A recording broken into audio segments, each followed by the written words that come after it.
Hey, Kliq This fans, want to get closer to the show than ever? Join Kliq This TV. Kliq This TV offers early commercial-free access to wrestling's hottest podcast, plus live audience tapings of their show every friggin' week. Head to kliqthistv.com now and get inside the show that's just too sweet. The following podcast contains mature language and adult discussions.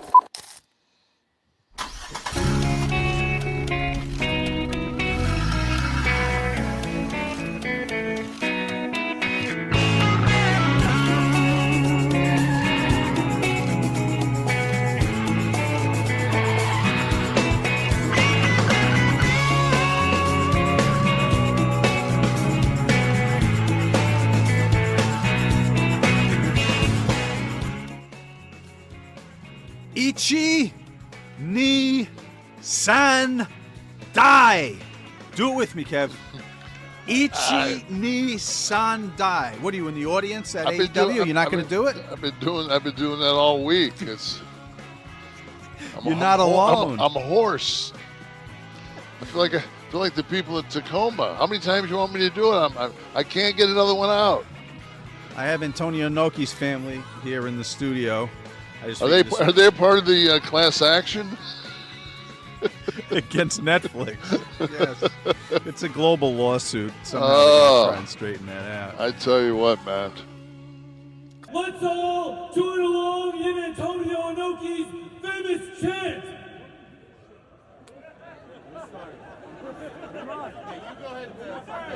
And the chant goes, ICHI ni san dai. One more time. One more time. ICHI ni san dai. Kliq This, Kevin Nash podcast. He's Kevin, I'm Sean.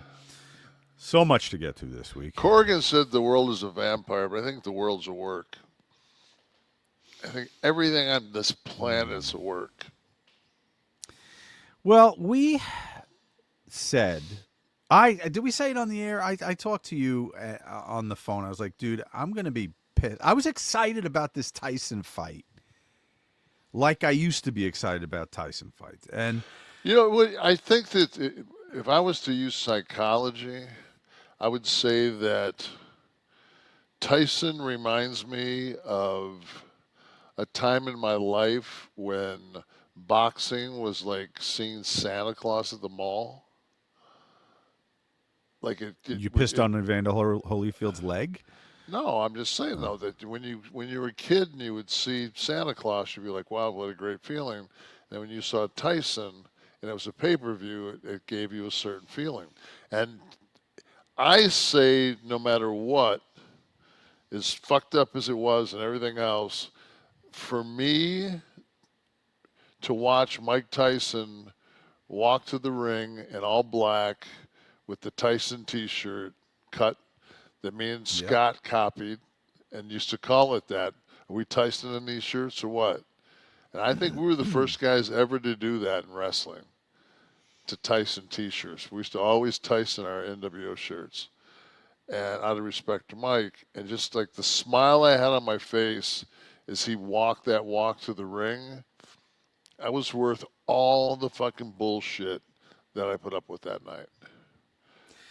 So the subsequent performance did not dampen that feeling? No, because I watched the first round, and he like people kept saying like, and they were saying like, why is he biting his gloves? He's biting his gloves so he doesn't fucking instinctually throw it. Like he wants to. It's like. Well, the let's dissect this first of all. Let's hold on. If we're going to dissect it, we got to dissect it all the way back to the interview with the young girl the night before. Well, I was going to go back to the documentary about the training. You saw those? There was 3 episodes. Yeah, but the documentary didn't go into the degree of how bad Mike was hospitalization-wise. Oh, he almost died. I mean, he had what 8 transfusions. Yeah, I think, but we found that out after the fact. after. Yeah. Well, they couldn't. Right. This was a hype video. This documentary. Yeah, so but I mean, they had to play them up. a 58-year-old guy that got 8 fucking blood transfusions 2 months ago. But the video of him training is legit, and he looked like he had stamina, the speed. Well, he looked great at weigh-in. And so then who showed up? The payday. Just didn't. He didn't. Did you not see Rogan read the fucking stipulations? Yeah, but If he Tyson? knocks him out in the first round, he gets nothing. If he knocks him out in the second round, he gets nothing. Everything went on fucking, the longer he went, the more money he got, and he got the most payday if he went the distance and took a loss. But this is Mike Tyson. You think when you put him in the ring across him, and that any of that shit is on his mind? Yeah. When instinct At kicks 58 in? years, no, fuck that. I hate to think that that's the case. God, that are you pisses kidding me me? off. You can't be that naive. There's something primal about competition. No, there's something primal about fucking having 2 kids that are costing you $30,000 a fucking month to put private lessons and. Well, why do you think I'm here? But No, I'm just saying that, dude. $20 million. What would his pay? I don't know the breakdown. I don't remember the breakdown. What would his pay have been if he went 2 rounds? 0. No, he had a guarantee. No, 0. Look at it. Can somebody find? Rogan had a copy of it.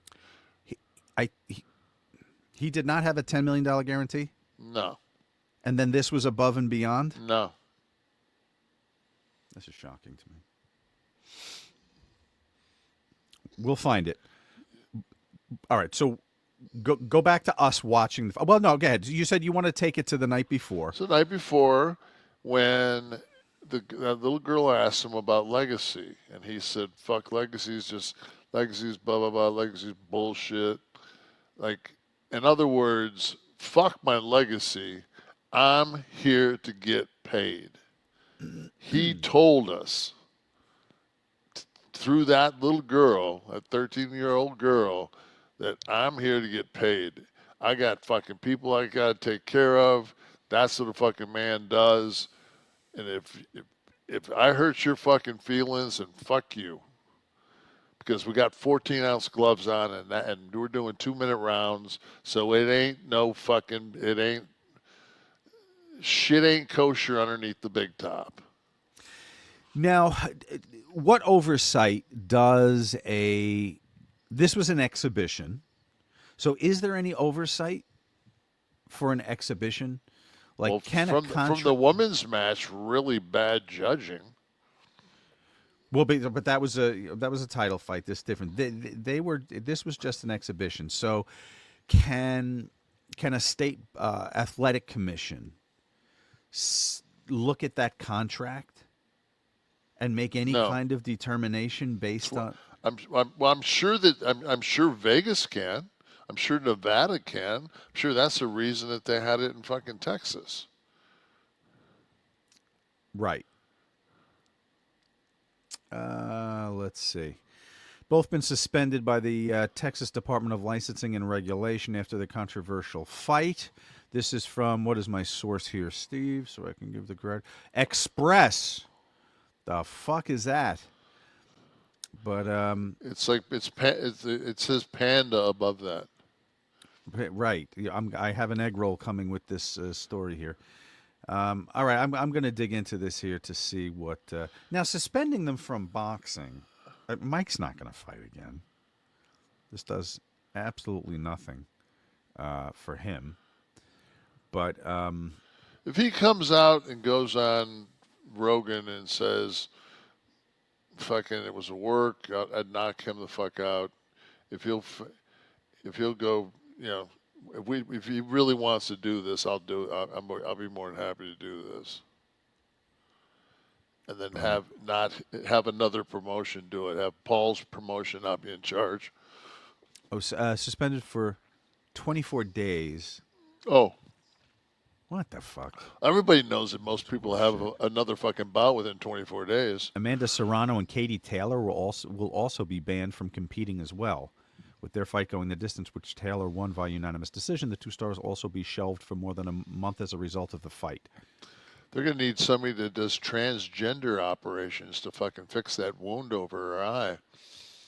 Yeah. I think they had a gynecologist in the corner to handle it.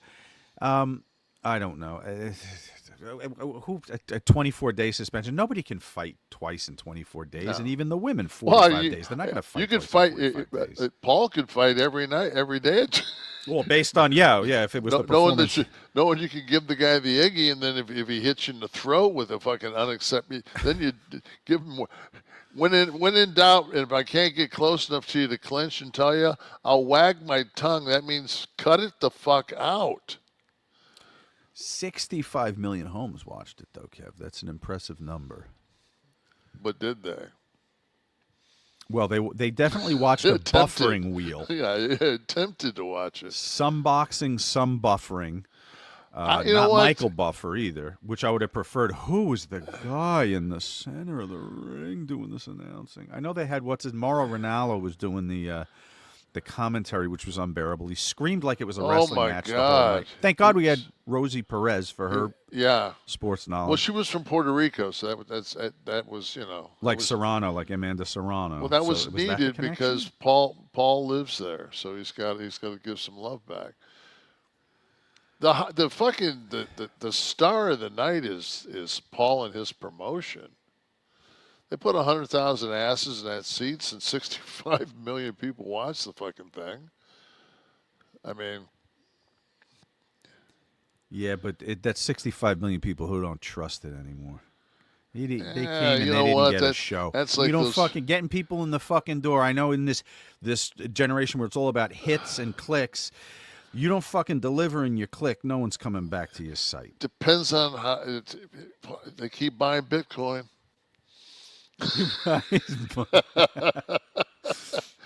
Fucking there's a $1 trillion fucking correction, and next thing you know, it's back up to 60, back up to 70. It's going to fucking that fucking bottom of that fucking scheme just fell out.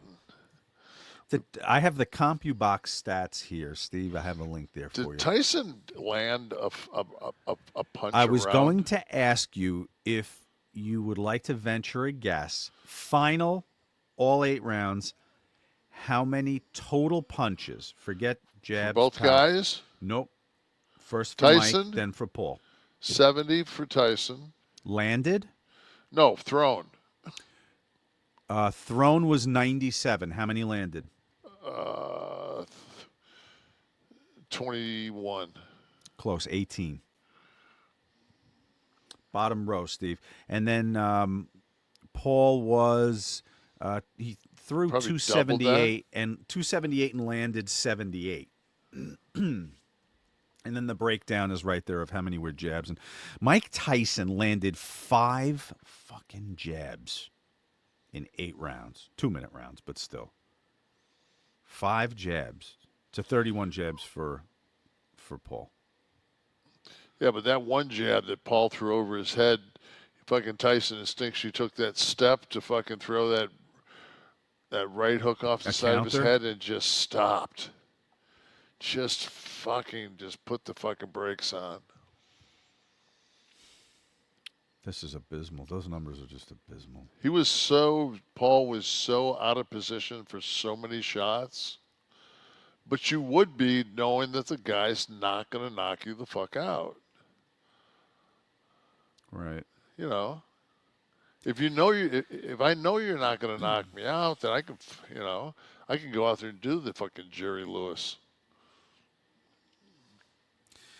Disappointing. You know what? Shred of excitement.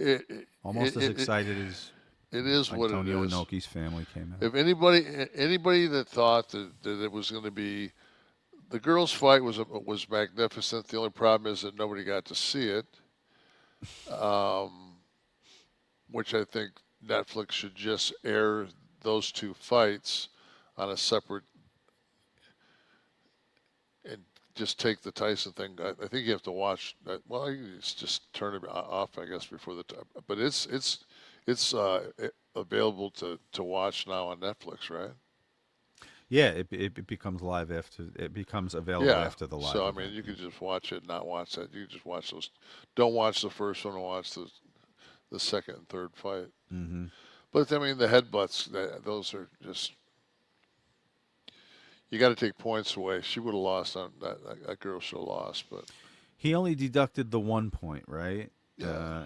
And then the second one, they were both moving. yeah, but that's it's basically her style. But she's a dirty fighter. It couldn't be that she's just she comes in on a hunch and then. No, that's. Because your own head is as much at risk, also. Not really. When you charge in that way. No, because you're always you headbutt with this area here. You try to stick this area to here. Right. Got it. Well, take a knuckle and hit your head that you can hit your head that fucking hard. Hit your head that hard right here and fucking see if you don't split your fucking self open. Right. Hard way, baby. I just gave myself a concussion. I was gonna say, what are you punching yourself in the fucking head for? This is your show. Just trying to fucking make a point. I was more action than you saw at that fucking. was gonna say this was. That's more contact than you saw in eight fucking rounds. Kevin's gonna pound himself over the next 2 hours. Like, for at least everybody. I threw 2 and landed 2. Fucking, I'm a beast. Then fucking Tate wants to fight Paul now. Did you see that? Well, there's a lot of people throwing in now. Yeah, but Tate's kind of the guy that, I mean, he got. I don't know. He said he didn't have. At one point, he had a shitload of money, and then I know him and his brother got fucking put in like a Romanian prison or something for quite some time, and they're out now. What will so be? He offered him like $3 million to fight him. Like, you put up 3, I'll put up 3. Right. I think like Tate's 35 now, maybe. I don't know. What is his age? He kind of fell off the planet. That was a smart move. I saw that, and I almost did a parody to Jake myself. I was going to smoke a cigar, put some chains on, just I was going to go ahead and do the parody, and I said, you know what, man, I'm so fucking I'm just so over it that I don't even. I think it would have been funny. It probably would have got a shitload of hits. Right. But I just love the fact that my bro, Logan, Tyson goes, yeah, I'll fight your brother. Motherfucking man, I'll kill you. So this on the show? Logan Paul said it in the ring. Oh no! I thought you meant when he was on. No, was on in the ring, he said, "Motherfucker, I'll kill you." Did you see the interview? That was kind of weird when he was on He was on his podcast. He said he felt sorry. Was worried about him. Yeah, I'm worried about what my brother's going to do to you. Yeah. It was very well promoted. It was very well hyped. It had all the things it needed to have to draw everybody in, but it was a limp dick. And guys, don't you get into that position in the bedroom with that situation, with the limp dick situation. BLUECHEW is the answer to your prayers. They say first impressions are important, lasting impressions are too. Okay, and that's where BLUECHEW comes in. Helps give men longer lasting and stronger erections. That's all we're talking about here, okay? Perform your very best. Be at the top of your game, unlike both fighters that were in the ring Friday night. BLUECHEW is an online service that delivers the same active ingredients as Viagra, Cialis, and Levitra, but at a fraction of the cost and in chewable form. The process is simple. I want you to go sign up at BLUECHEW.com and consult with one of their licensed medical providers. And once you're approved, you're going to receive your prescription within days. The best part, this is all online, guys. No visits to the doctor's office, no awkward conversations, no waiting in line at the pharmacy. Take them anytime, day or night. You just pop it, chew it, and you'll be ready to go if the opportunity arises. It's just about confidence. It's just about you knowing that part of you is taken care of when it comes time to do the deed. So I want you to go to BlueChew.com and discover your options. We have a special deal for all of our listeners, as we always do. Try BlueChew free when you use the promo code NASH at checkout. Just pay $5 for shipping. That's BlueChew.com, promo code NASH, to receive your first month free. Visit BlueChew.com for more details and important safety information. We thank BlueChew for sponsoring the podcast. Thank you. They're kind of like our Prime, aren't they? They're like, yeah, they'd be in the center of the ring. If it was between Prime and BLUECHEW, I'm in this part of my life, I'll drink tap water, but I'd rather have. But you're taking your BLUECHEW. Yeah, I need to get the giddy up. You know what? I will say this about that. This is the last thing I'm going to say about it during this show. Mm-hmm. That in retrospect, I saw the beauty, the brilliance, and the simplicity of the finger poke of doom. Based on what you watched Friday night. Yeah, because that's what, if you're gonna do it, that's how you do it. You do the finger poke of doom. It's none of this. You do all the hype, because I guarantee you, when they got out there, fucking Tyson hit him with one of those fucking shots, and they got in the corner, and that's when they said, that Paul made the, hey, brother, lighten up. He gave him the Hogan. Hey, brother. Hold on a minute. This already allegation I did not hear. What's that? I did not hear this. I did not hear this allegation that there was a moment where early Paul when told they him fucking to they ease up? lock up. They lock up against the ropes. He hooks them, and they go against the ropes. And then he goes to his ear, and Tyson's around him, and Tyson gives him a pat on the back with his glove, like, gotcha. He gave him the Iggy. Gave him the Iggy. But I heard what fucking Paul said was, easy, brother. We already got their money. They did? Damn right, man. Actually, they had to go 8 rounds. They didn't yet. That's Paul had their money at TKO Productions. Shit, I learned from the best, man. That's Hogan all the way. So what if Mike was on our show as a guest? What would you ask him about that fight? What would you want to know when the topic came up of the Tyson Paul 2024 extravaganza? What would you ask Mike? I would say, Mike, rumors are that you got $20 million. Did your people set that up so you could get that money dropped in Puerto Rico, so you could get the tax? Because I'm sure his company's set up, that promotion is set up in as a Puerto Rican corporation. Right. So we're looking at a pretty good Mike. No, not right the tongue. hook. We want the one where they go against the ropes, and Paul's back is to the middle of the ring, and he leans in, and we're gonna. And fucking Tyson gives him the tap on the back. I would just ask. I just asked him how he's doing, how his daughter's tennis is going on. I would just talk to him, because it's. If you fucking sit there and go, oh, was it work? No, you're not going to get an answer, because they're never going to talk about that. It's Oh, going to be like the Montreal Screwjob. No, He released a statement. Once they figure out how the best way to spin this, it'll get spun.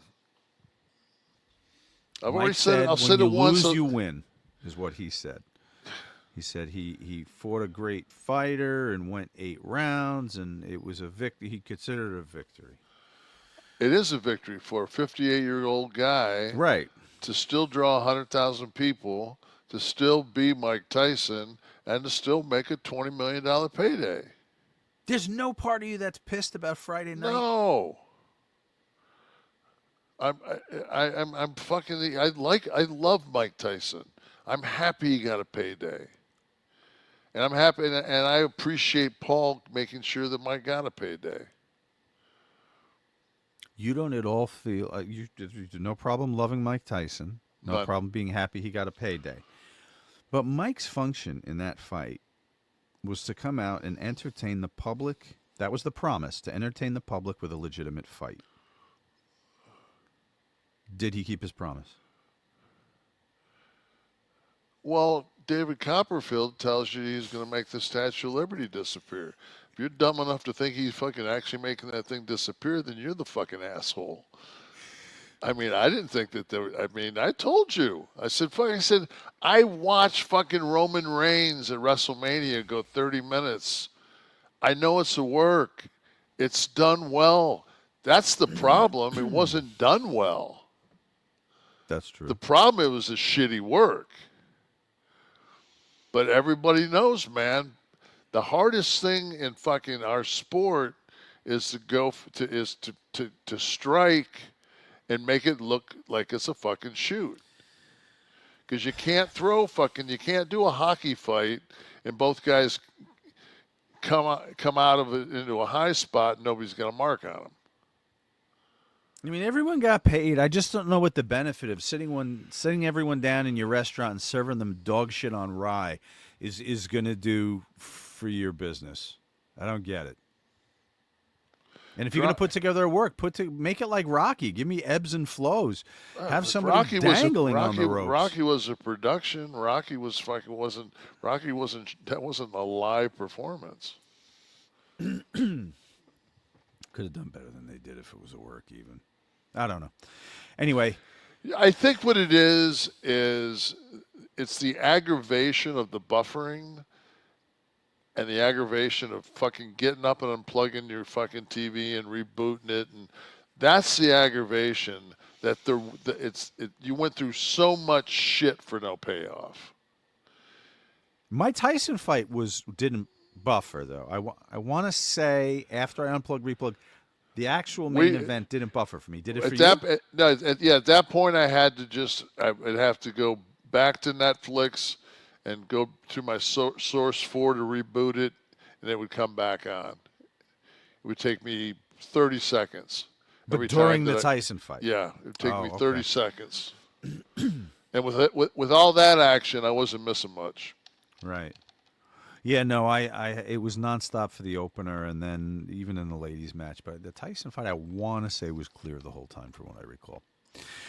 Gary King was listening last week, or watching, and he said, listening to the newest episode, I agree, no one can beat Primetime Mike. But that is not what the fight was. Best fight on the card was the ladies. I think we all agree with you, Gary. Yeah.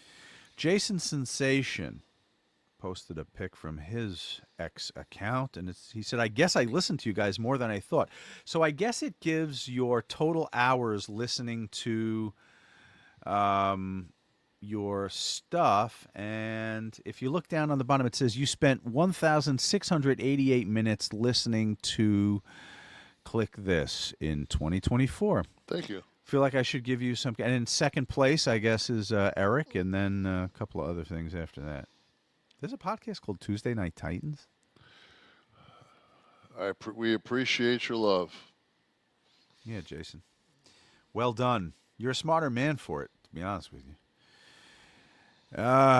Brad Peterson, good show, guys. I'm about to try the VIIA Cloud9 THC Relief Gummies. I hope they work for me, brother. Well, I tell you what, I've seen a lot of Instagram VIIA. Yeah. They're starting to pop up on my Instagram feed. Yep. Oh, they are the real deal. And that Cloud9, that's the green one, right? Those are the greenies. Oh, yeah. I'm a big fan of the greenies. I like the focus and I like the love. Focus is the orange one, right? The Yeah, loves it. Elevate, I believe. Yeah, it's Elevate because it's for focus. Yep. Yeah. And then the red one is something love, right? Love something or something love? Yeah. Very good. BLUECHEW. 10 years removed from L3 to S1 fusion surgery. I'll tell you, Kevin, when they mess around your nerve areas in your back, be cautious. I woke up from surgery and thought they cut off my foot. Have never regained feeling after surgery. Still have nerve pain down the leg. Yeah, I thought about my options and everything else, and my first, I'm going to go down to Bioaccelerator in Medellin, Colombia, and see my my stem cell people. And I think that's the best option for me. I think I can, my shoulder tendonitis is horrendous. I'm just going to go ahead and 70%, like 70%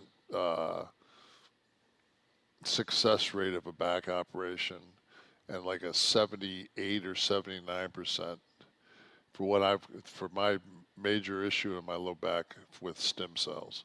So I got a 10% better chance, and all they're doing is injecting stem cells. I'm not being opened up. It's a minimally invasive procedure, and it's just like I'm going with the Bioaccelerator.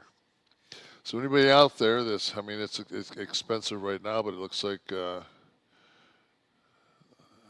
Bobby RFK Kennedy is going to have it. Yeah, there's going to be some things opening up, and all you Coca-Cola drinkers better stock up on your high fructose, because he's going to put cane sugar in that shit. So a lot of you fucking fat fucks are going to have to lose weight, because somebody that actually has a small clue nutritionally is actually going to be in charge of something in this country.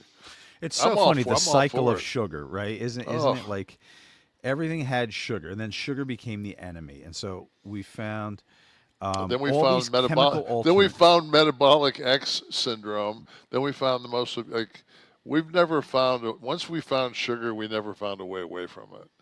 Right. But even the alternatives, all the chemicals in the alternatives, all the They sweeteners, make the you artificial crave sweeteners. sugar. Right. And then you can still get your Coca-Cola with cane sugar in the ones bottled in Mexico. A lot of the stores still have it in a separate section. But that's It's sugar. It's cane sugar. It's not but the high fructose. it's not that high fructose, which is just death. I wanted to ask you in regards to this question from Luke and the fusion surgery.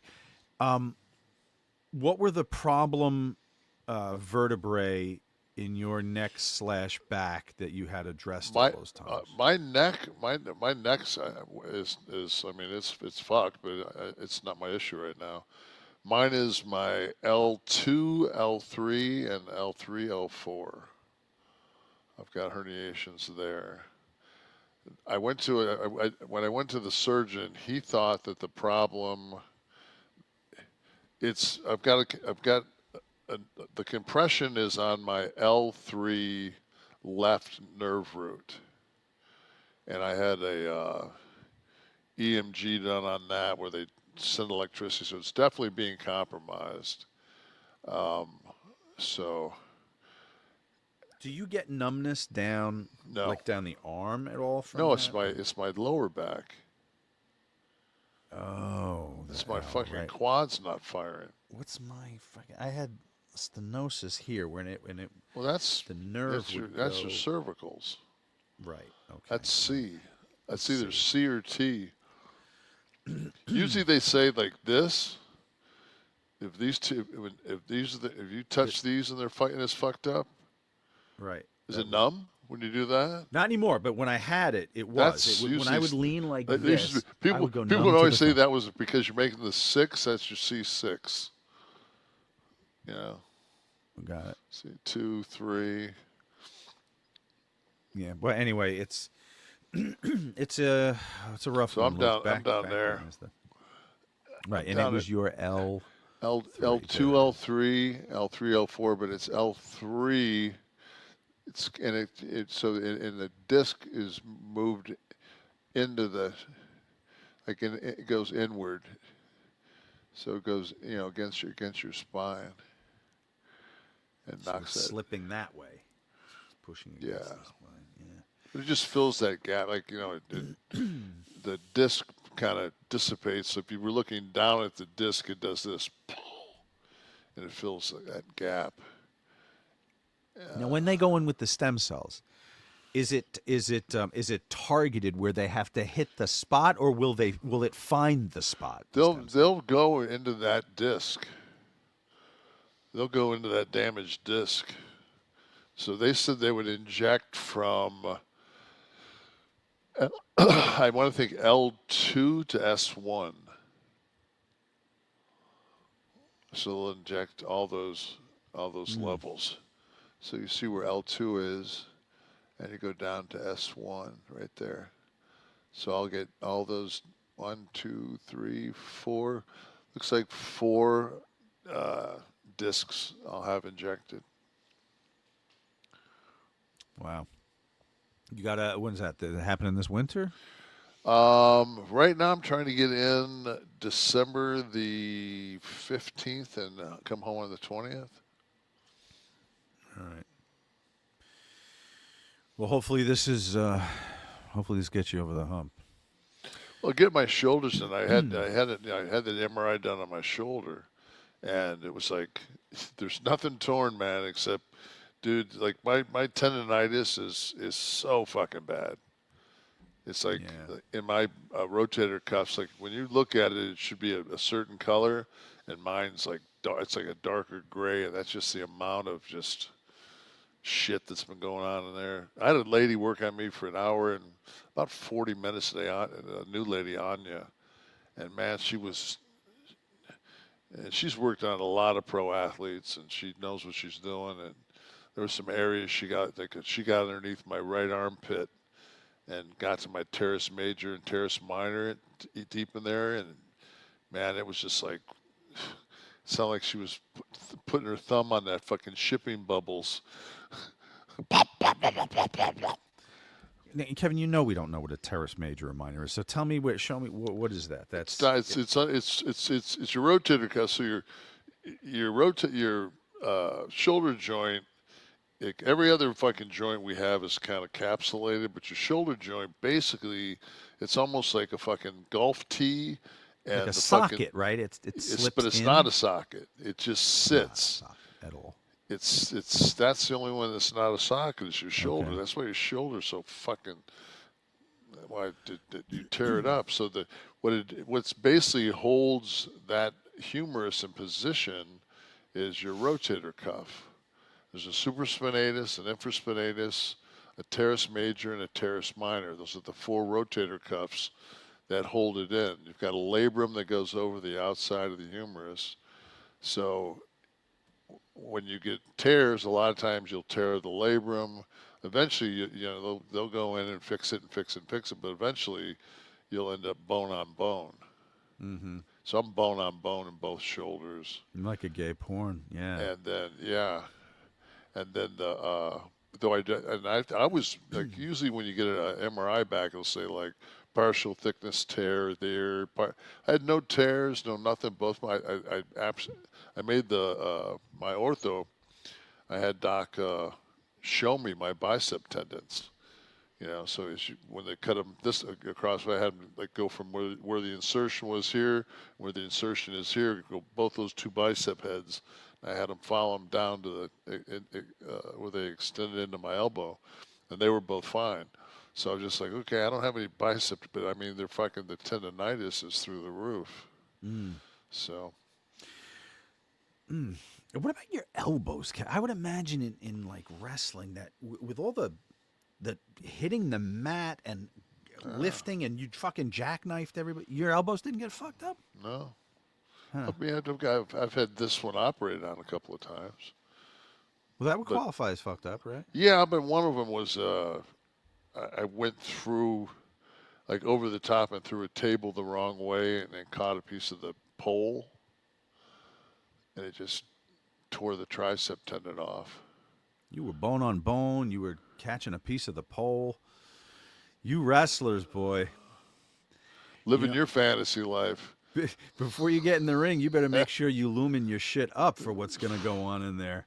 And, well, God, we're both such big fans of Lumen, for God's sakes. Thank God Lumen has come along.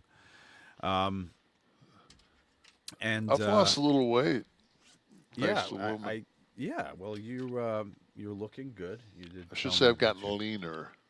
And this is going to help you get even leaner, to get into fighting shape when you're bone on bone in the ring, guys. What is Lumen? If you've been listening the last few weeks, you know how exciting this Lumen device I hold in my hand is. And there's a graphic on the very screen of the app, which works in concert with your Lumen.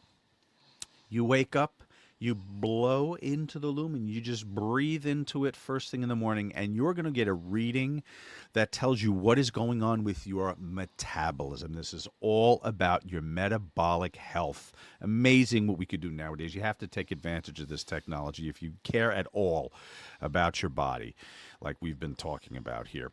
Are you burning mostly fats or carbs? You can't tell me right now, can you? Sitting there just on your ass listening to the show, or driving to work, or taking the train, whatever you're doing. You have no idea, because you didn't breathe into a Lumen. From your breath, it is going to tell you, with a 1 to 5 rating, as well as the percentages of fat and carbs you're currently burning. And then you're going to get a personalized nutrition plan for that day that you can follow based on these measurements. And it doesn't stop there. You can blow on it, breathe into it throughout the day, and see how it's changing. Do you work out? Do you go to the gym? Breathe into this before and after and see how your metabolism is changing, okay? It is the world's first handheld metabolic coach. It's a device that measures your metabolism through your breath. On the app, it lets you know whether you're burning fat or carbs, and tailored guidance for you. Your very specific reading will allow Lumen to tell you what you should be doing with your day. You're going to improve your nutrition, workouts, sleep, even stress management. And with the holidays around the corner, this is a great gift. But also, you're going to be eating all over the place, right? You monitor your metabolism while you eat your face off. So if you want to stay on track with your health this season, go to Lumen, LUMEN.me/Kliq, Kliq. Get 15% off your Lumen. That's LUMEN.me/Kliq for 15% off your purchase. Makes a great gift. Thank you, Lumen, for being with us here and sponsoring the show. Fernham Schnavitz is having some health issues too, Kev. I know. He reached out and he said he's going through stenosis. His lower L's are hurting. Getting a second MRI to compare to the first in June. EMG showed some slow responses in the back. Kevin, have you had any inflammation in either SI joint? You do. We just talked about that. Mine hurts like hell, and he gets numb in the left leg. Yeah, I'm numb in my left leg right now. I have nerve. I've got like nerve block, so I'm not getting like a full muscle contraction. So my leg's fucking withering away. But I don't have any I've got real mild discomfort in my back, like where the actual injury is. Mm-hmm. It hurt for like a couple of weeks until I started that decompression machine.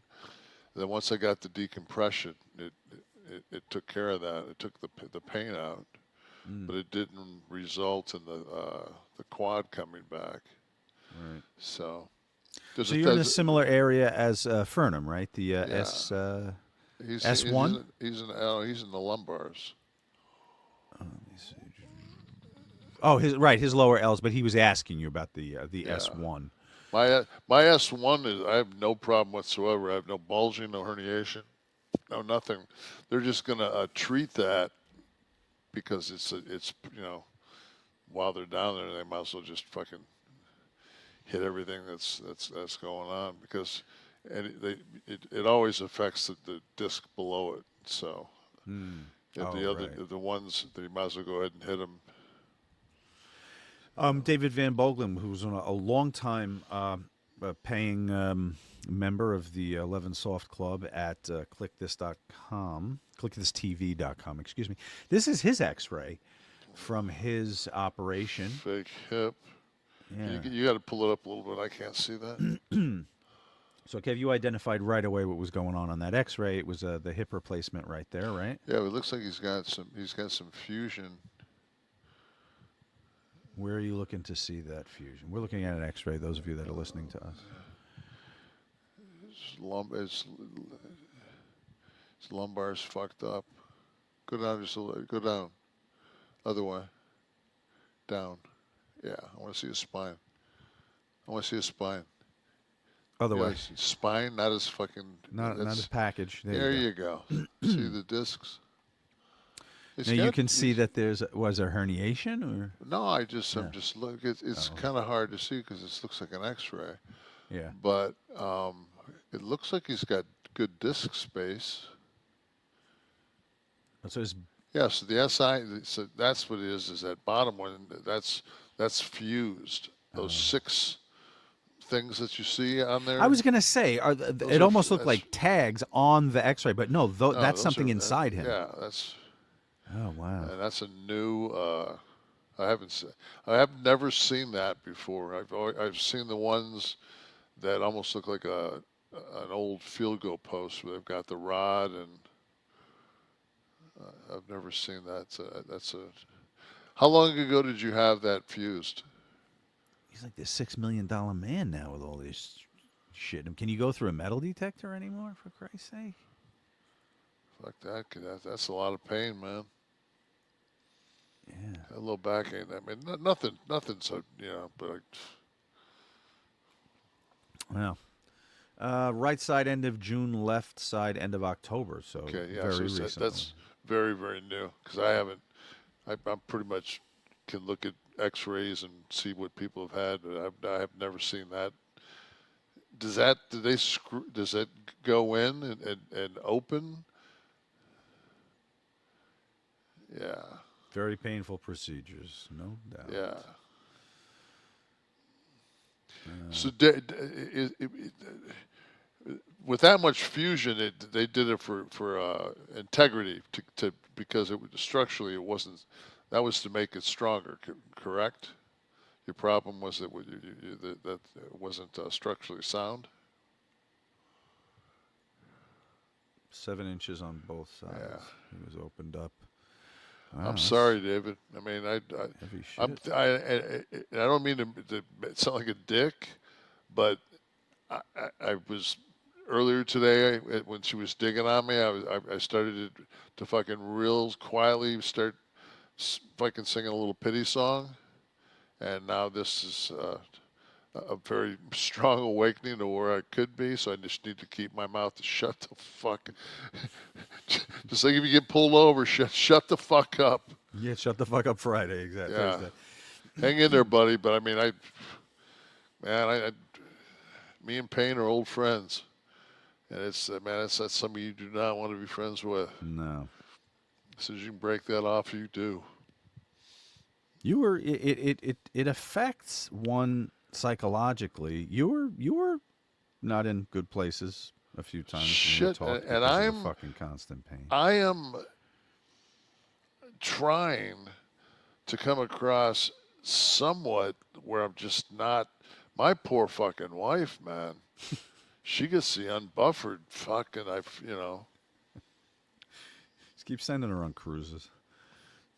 No, she's so fucking good to me. I mean, just of course she is. You know what? It's like I lost so many people in my life, but at least like the one that they've let me, like at least Tamara, the one consistent is fucking a gem. So the one that could deal with you is still here. Yeah, well that's I told you today because we were going to go see my niece and nephew and my sister-in-law and her husband over the holidays, and I can't when they're off is like when I can go to get my stem cells, and she's like, just you take care of you, I'll go see my family, and we'll be home for that Christmas week together. And I'm just like, if you're cool with that, I said I really want to get this done.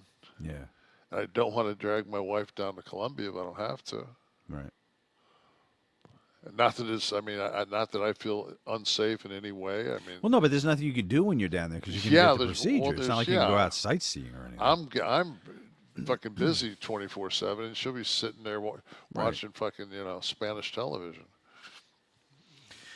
Let's see. Nick says, "Yo, Kevin Nash was like so hot in 1996. Look at this beautiful man." And so this was the new generation era, as indicated It's by weird. the, It must be in the summertime. Looks like I got a little bit of lighter colored hair than the normal Diesel. there's some highlighting going on. You Yeah. have the heavyweight title, so certainly during your Diesel run. Yeah.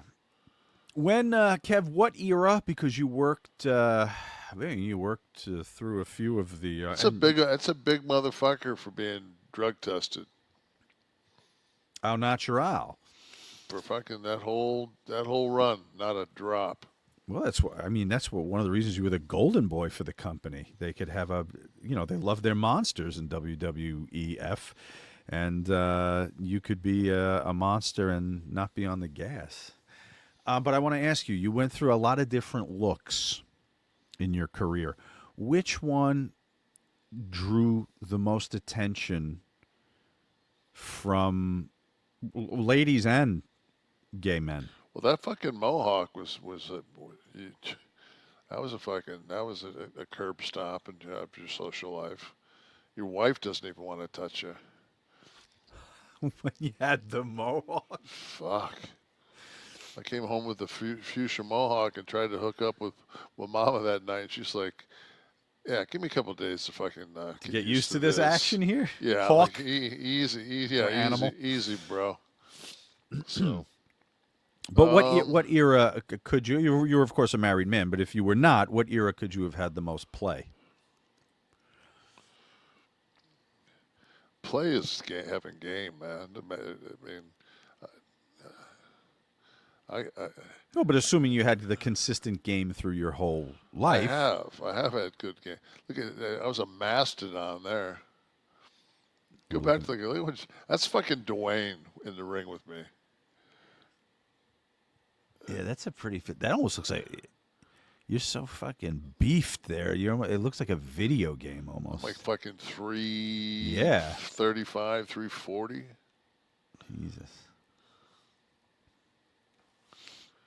There's fucking natural. Were there Oz groupies? Oh, in Japan, I'm sure I could have fucking big guy Jing with blonde hair. Elvis fucking 8 comeback. Girls showing up in the Dorothy dress. Me as Atom Bomb. Chris. That right there is a picture. Go back. Go back one. That's a picture of the Squisher. On Razor, right? That's Scott down there. Yeah, when I say that you have so many moves, I always say, no, Squisher. Everyone forgets the Squisher, by the way. Squisher. Yeah. So, And I feel like on our old shows, you maybe almost offendedly said, no, not Squisher. 5, Squisher, Yeah. 6.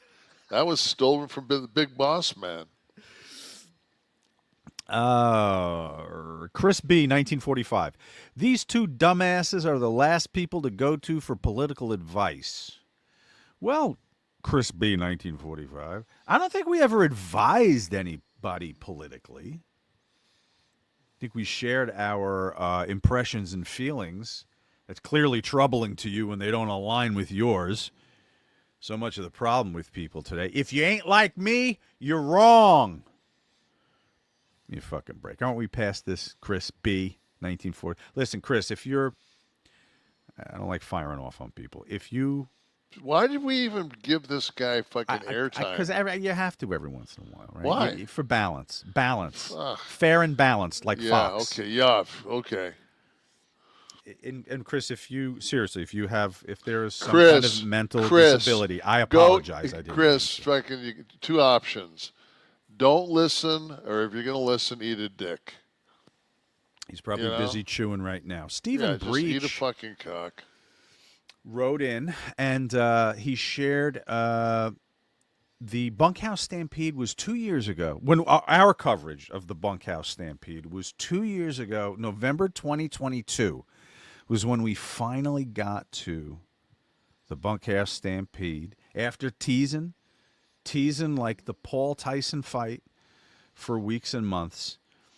Do we need to choose another cornerstone event now, Kevin, to cover next? I mean, we were very thorough with that. Stock market collapse. That's coming soon. Yeah. If you want to go into that, Kev, what is the Shiller Index? it's an index. I believe the guy's name was Pete Shiller. Peter J. Shiller. Yeah, it's a S&P 500, and it's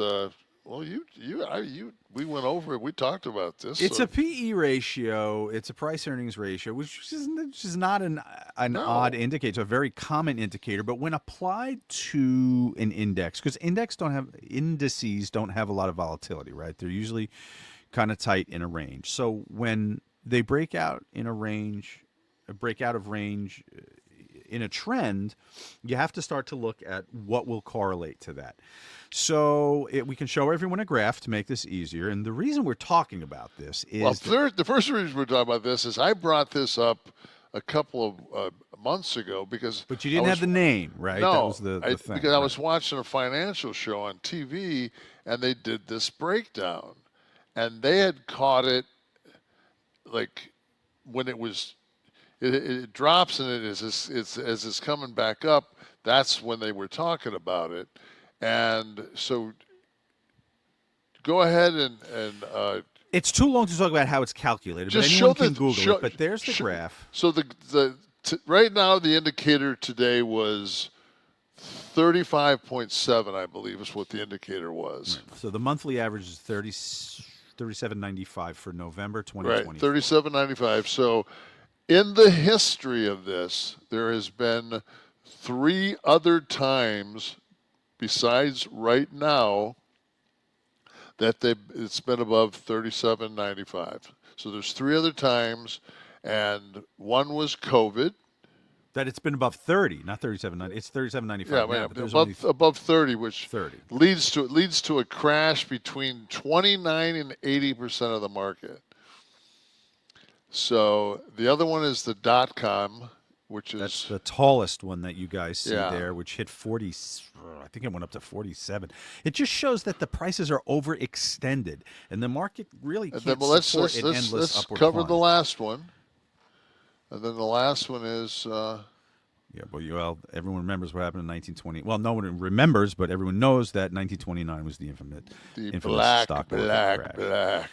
And it was at 31.48 then, and we're at the monthly right now at 37.95. Danger zone, certainly danger zone.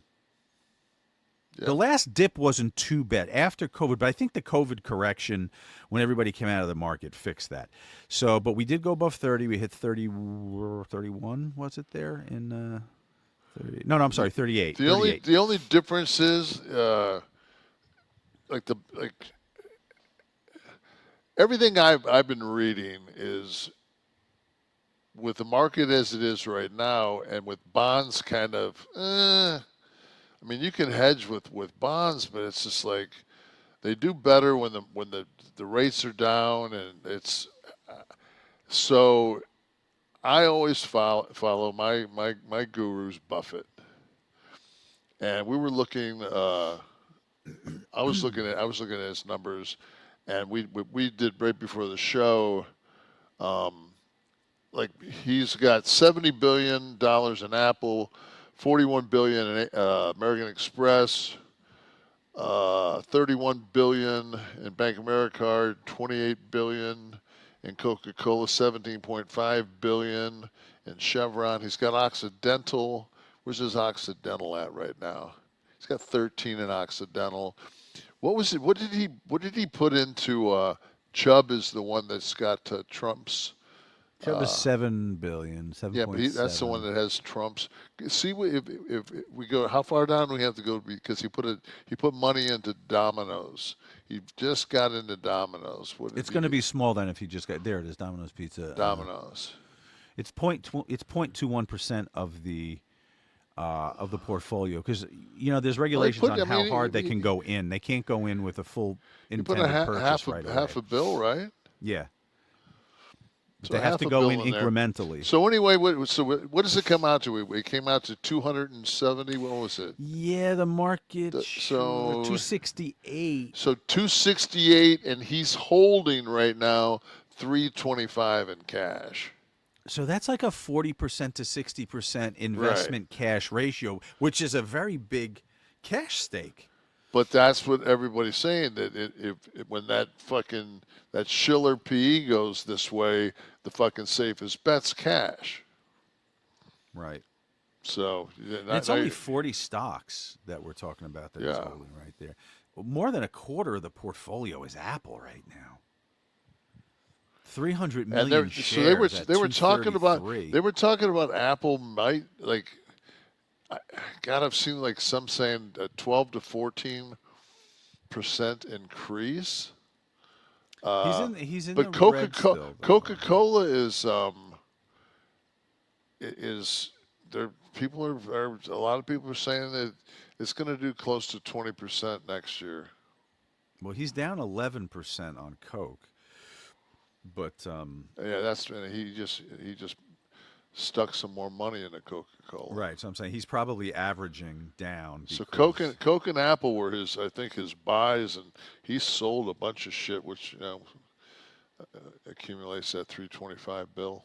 It was funny, they showed a thing on Instagram the other day. They showed him pulling into his house, and he's in a 10-year-old Cadillac XTS.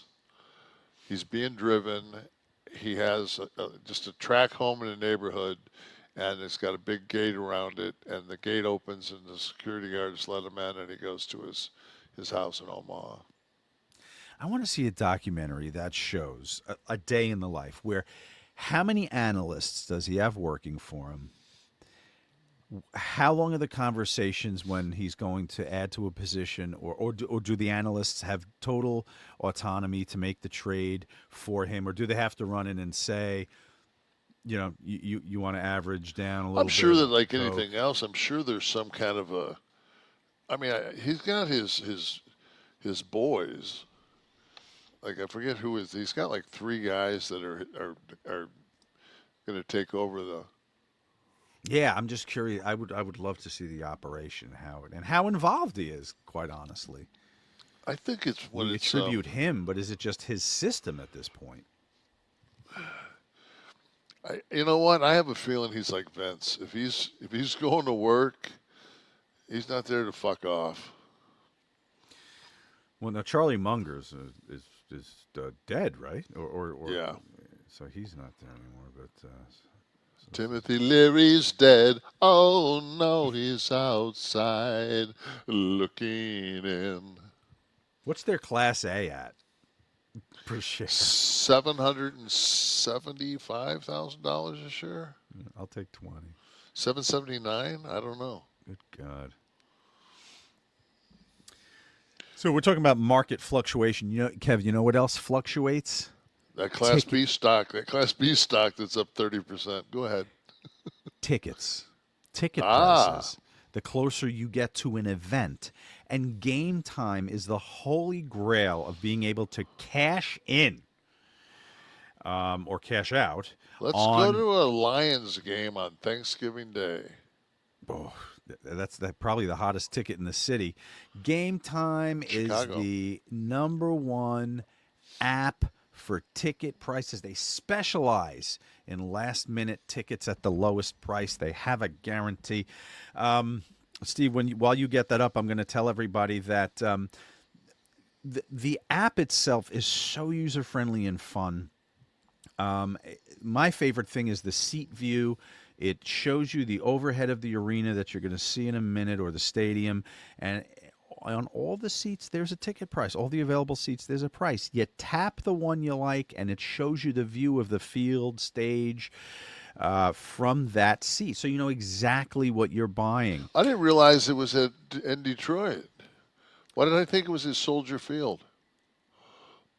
No, aren't they? They're always in Detroit. Detroit on Thanksgiving morning. Like Dallas and Detroit have the home games every year. So let's zoom in. Let's see, Kev. You're gonna buy the. Now you see they have little deals. They have those little colored markers that show you the best deals right now. Like that one right there, $575. That's a nice. And that's a sweet seat. Yeah, that's fucking sweet. Lower level, section 109. I'd say what you about the 20-yard line there. Let's see. 10. 10. Yeah, right in the end zone. I mean, really, right near the end zone. God, that fucking for 941 for you could be right on the for, rail, right? For $9.95, the third one up, right at the 50, right there. Yep, 50-yard line, row 17 was that? That's amazing. That's like fucking. That's like middle of the field hard camera. Yeah, that's amazing. Yeah. I'm seeing one right on the rail, Kev. You see to the that's section 104, I think 941.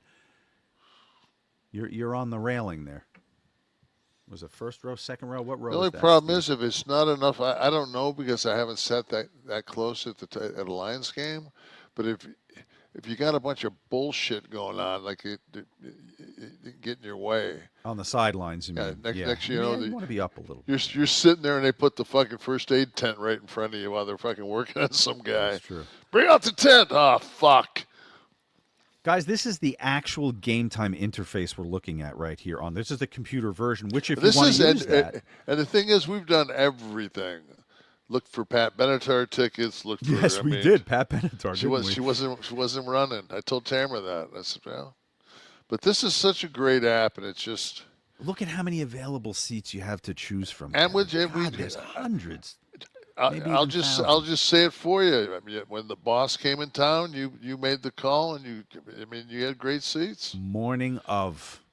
So it was 18 rows from the stage. It was amazing. So if you want to use the computer to do this like we're doing right now, you're going to go to gametime.co. There's no M. It's C-O. Gametime.co.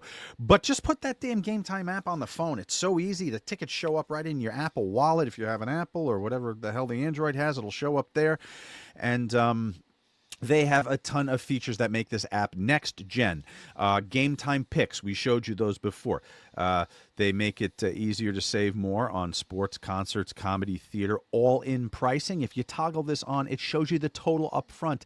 There's no surprise with fees in the end. That's called all in pricing. The seat views are great. Lowest price guarantee. Game Time, their special ticket coverage. Your purchase is covered with the most flexible customer service policy in the industry. Guys, take the guesswork, and gals, take the guesswork out of buying tickets with Game Time. Download the Game Time app, create an account, use the code KLIQ, K-L-I-Q, and take $20 off your first purchase of tickets. Terms apply. Again, create an account, redeem code KLIQ KLIQ for $20 off. Download Game Time today. What time is it? Game time.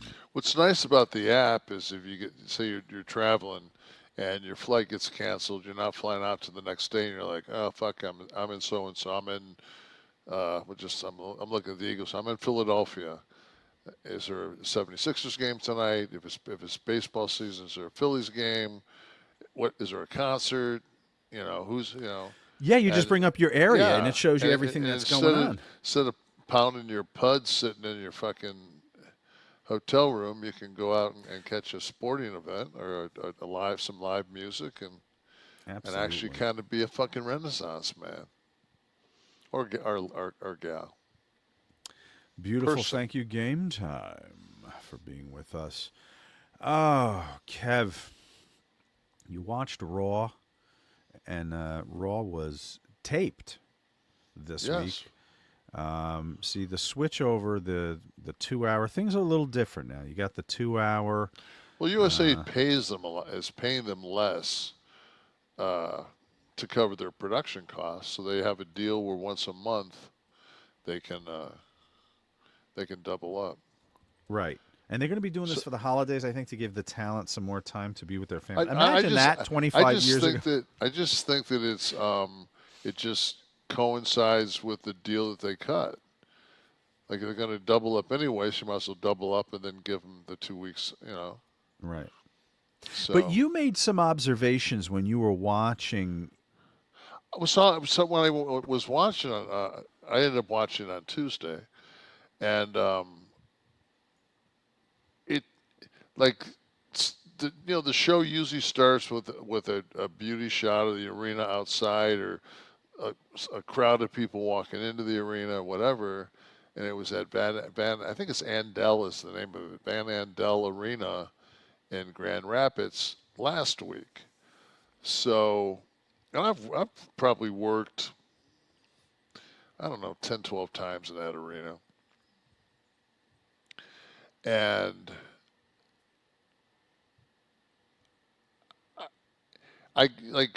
so the next night they didn't say where they were at, but it looked like it was lit different. It might just be me, but it looked like they took the spotlights and that they have like those spotted where they're different color, different parts of the different crowd. different color lights that light the crowd to highlight the crowd to accent that there's, because if not, it's just dark as fuck and you don't get the feeling of how many people are actually in the house for a beauty shot. And but it looked like they had moved those a little bit and gave it kind of a different depth feeling from a couple of different camera angles, so you couldn't precisely say, "Oh fuck, this is the same place they were last week," and they made no reference to it. So I don't know. I thought that I enjoyed the Sheamus Bronson battle. Right. I still want to call him Steiner. Yeah, I want to call him. I mean, it's Bronson Rich. It's Rich Steiner is the real last. He's a real name, yeah. But who wants to say that? You have to goose that. But he's Braun Breaker. So Braun Breaker and Gunther. So in crowd got hot. And Bronson wears like fucking the most over the top like fake tan that there is. I mean, And then he's wrestling Sheamus, who, besides the red hair, if he shaved his head, would be powder from that fucking movie. So that contrast alone was fucking pretty cool. But they laid it in. They did a lot of shit. Like Breaker did I'm just gonna call him Bronson. Bronson did a moonsault off the top. They did a lot of shit that I wouldn't have done on a Raw. Well, I wouldn't have done it At all at a WrestleMania, but all these guys do a lot of things that I just say, Jesus Christ. But then again, I got into the business fucking busted up, so I got an excuse. But and then fucking, I'm thinking like, okay, well, Sheamus has never won this, so this could be, because the false finishes had me a couple times. I'm like, okay, this is it. No, fuck it. No, okay, well, good for them. I could feel myself. I was, and then all of a sudden I heard the crowd starting to say, "This is awesome." I'm like, yeah, it is. It's a good TV match. And then I'm thinking, like, how are they going to get out of it? I'm like, God, Steiner's only had the belt for 28 days. It's too early to drop it, but is it? Because maybe they got plans for him. He's going to go over here, da-da-da-da-da. And then fucking Gunther's fucking sidekick interferes when Steiner does the runaround. He's going to run around and run into Sheamus, which is perfect because it allows, from your television POV, you just see Steiner starting to rev up, and takes off, and he's running towards, and he goes around that corner by the camera guy, and then fucking Kaiser cuts him off, and you're like, ah, fuck. And then he throws Sheamus into the steps and cuts a promo on him saying, I told you that I wasn't going to stop doing this to you till you left, or I ran you off, or whatever. So. Was it bad to kind of stomp out the heat like that at the time? I didn't, well, because my whole thing was the week before they were so adamant on making those two matches, making the Breaker Sheamus match, then making the Seth versus Bronson match, Bronson Reed. So I just thought that I just thought that I didn't see that one going clean. I didn't see the Bronson Reed Seth going clean because I thought there'd be run-ins because they both factions have tried to get a hold of Seth to join them, and so I knew that there would be run-ins there, but there were run-ins, and Solo came down at the end, but the thing was that fucking Bronson Reed worked so fucking strong, Jesus Christ. I mean, he's kicking out on shit on one. I'm like, I'm on offense, dude. It's almost like working with Taker. But early. You did get pulled into the false finishes, though. You said.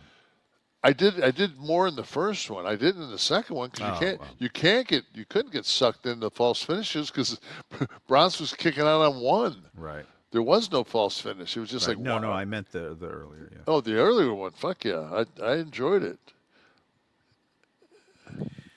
When did Raw?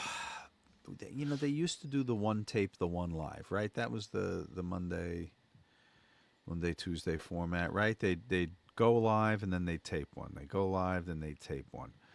Then they used to at the beginning when we started. Yeah. No, we did. Raw was an hour. We did 3 shows. Oh no, I meant when you were up against WCW and they would give out the finish, and you remember when they were doing 2 hours, and they were doing every other show was live. Every other, right? And then obviously they went full live, fully live. Were you 3 hours there, or when they went fully live, or WCW? When every week was live. I mean, when every Monday. Well, because we gave away the finish of the Foley match during the Finger Poke of Doom. Right, but right. So obviously after that they went live. That's right, live every. No difference for the performers, right? You guys, the wrestlers, the performers, still live in front of the audience. It's live to tape. But the fact that it's what, like, I never dug when I was there. SmackDown still was like SmackDown was thunder to me. You know, it had like a B. Yeah, it had a thunder feel to it. When I was there, that was a long fucking time ago. Mm-hmm. I was always a Raw guy. You know, that Raw was the show.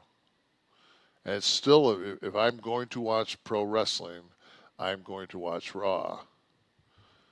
Lo and behold, which one's going to be on Netflix? Oh, yeah, the Raw brand.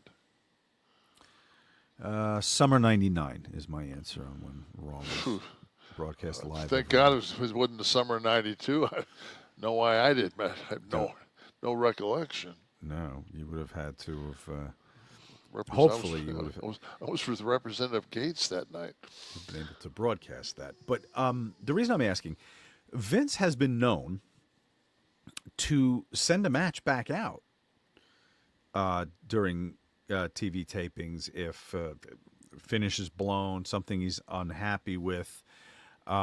Did that extend to your time there? Did you ever have a match? We had a deal where me and Scott was fucking. We were going into WrestleMania, and Scott and I were fucking with Steve Austin, and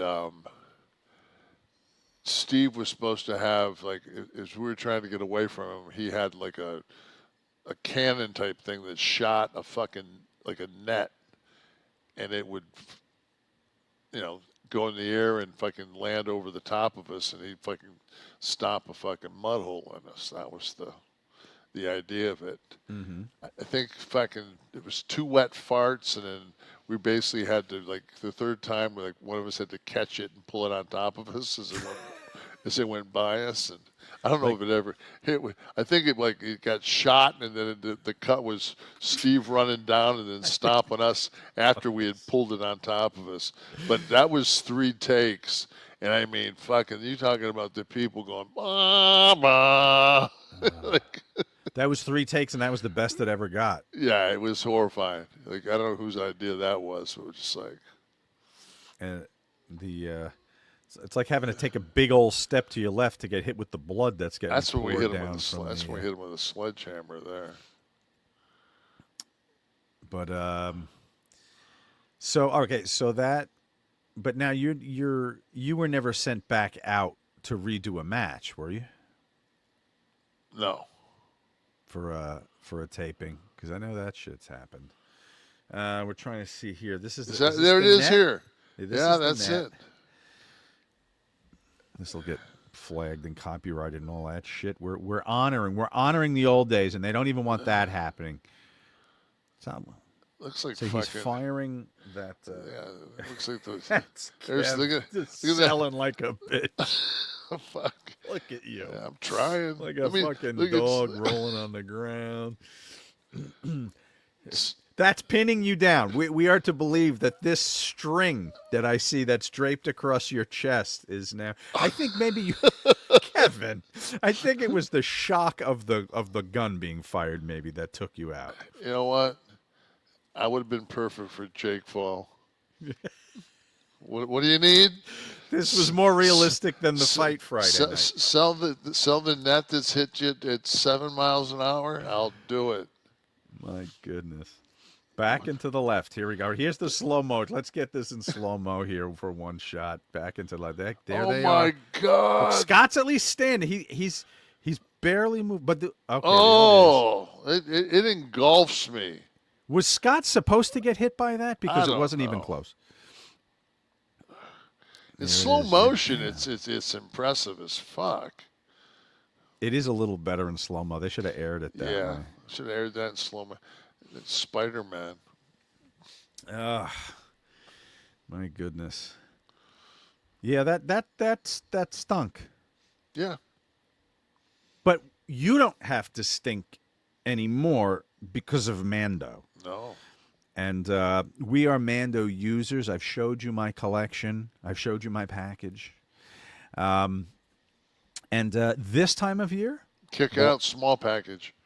Black Friday's coming. I'm half Irish.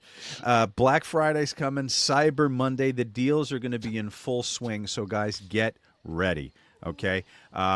If holiday stress has you running around like crazy, the shopping, cooking, family time, who's got time to worry about body odor? Let's be honest. Mando's 72-hour formula is going to keep you fresh even on those non-stop days. They have great packages, great sets.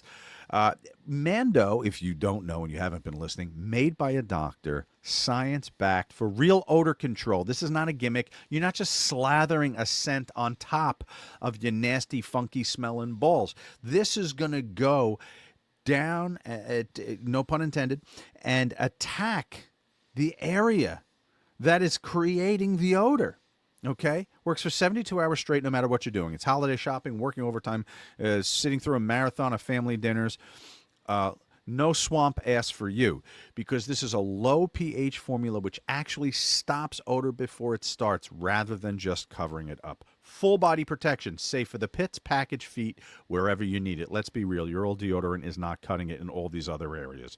Choose from 3 formats: the invisible spray, the solid stick, the invisible cream. 4 premium scents: bourbon leather, Mount Fuji, Pro Sport, and Clover Woods.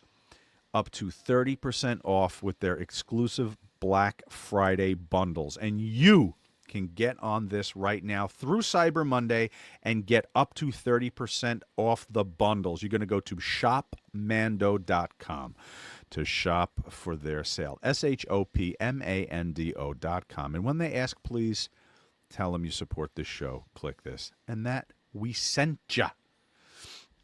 Don't forget about the starter pack, okay? This is perfect for new customers or to secure some last-minute stocking stuffers. It comes with a solid stick deodorant, cream tube deodorant, and 2 free products of your choice, like a body wash or the deodorant wipes. Right now through Cyber Monday, get 30% off the bundles. Go to shopmando.com. Shop their sale, shopmando.com. Tell them about us. Don't let the holiday stress get you sweating this holiday season. You and your friends and family will thank you.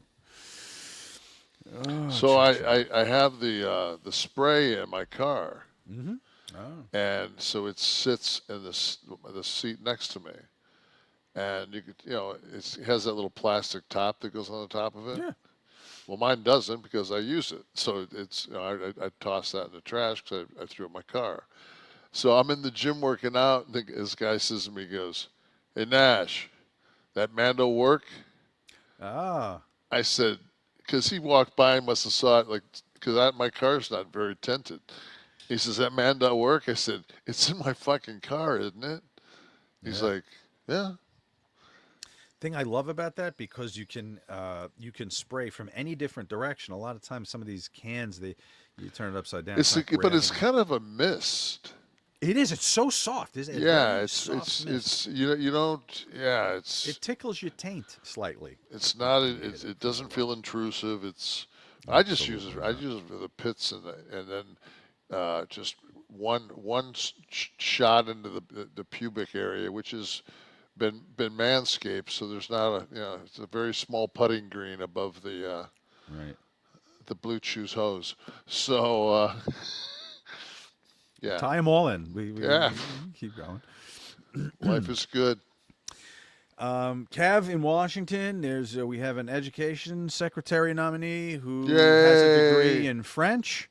We had Matt Gaetz as the nominee for, You know what? This is sometimes, man. who has stepped down. So MSNBC today, I'm watching MSNBC, and it's Trump's cabinet pick squashed is the fucking graphic. And so I'm like, all right.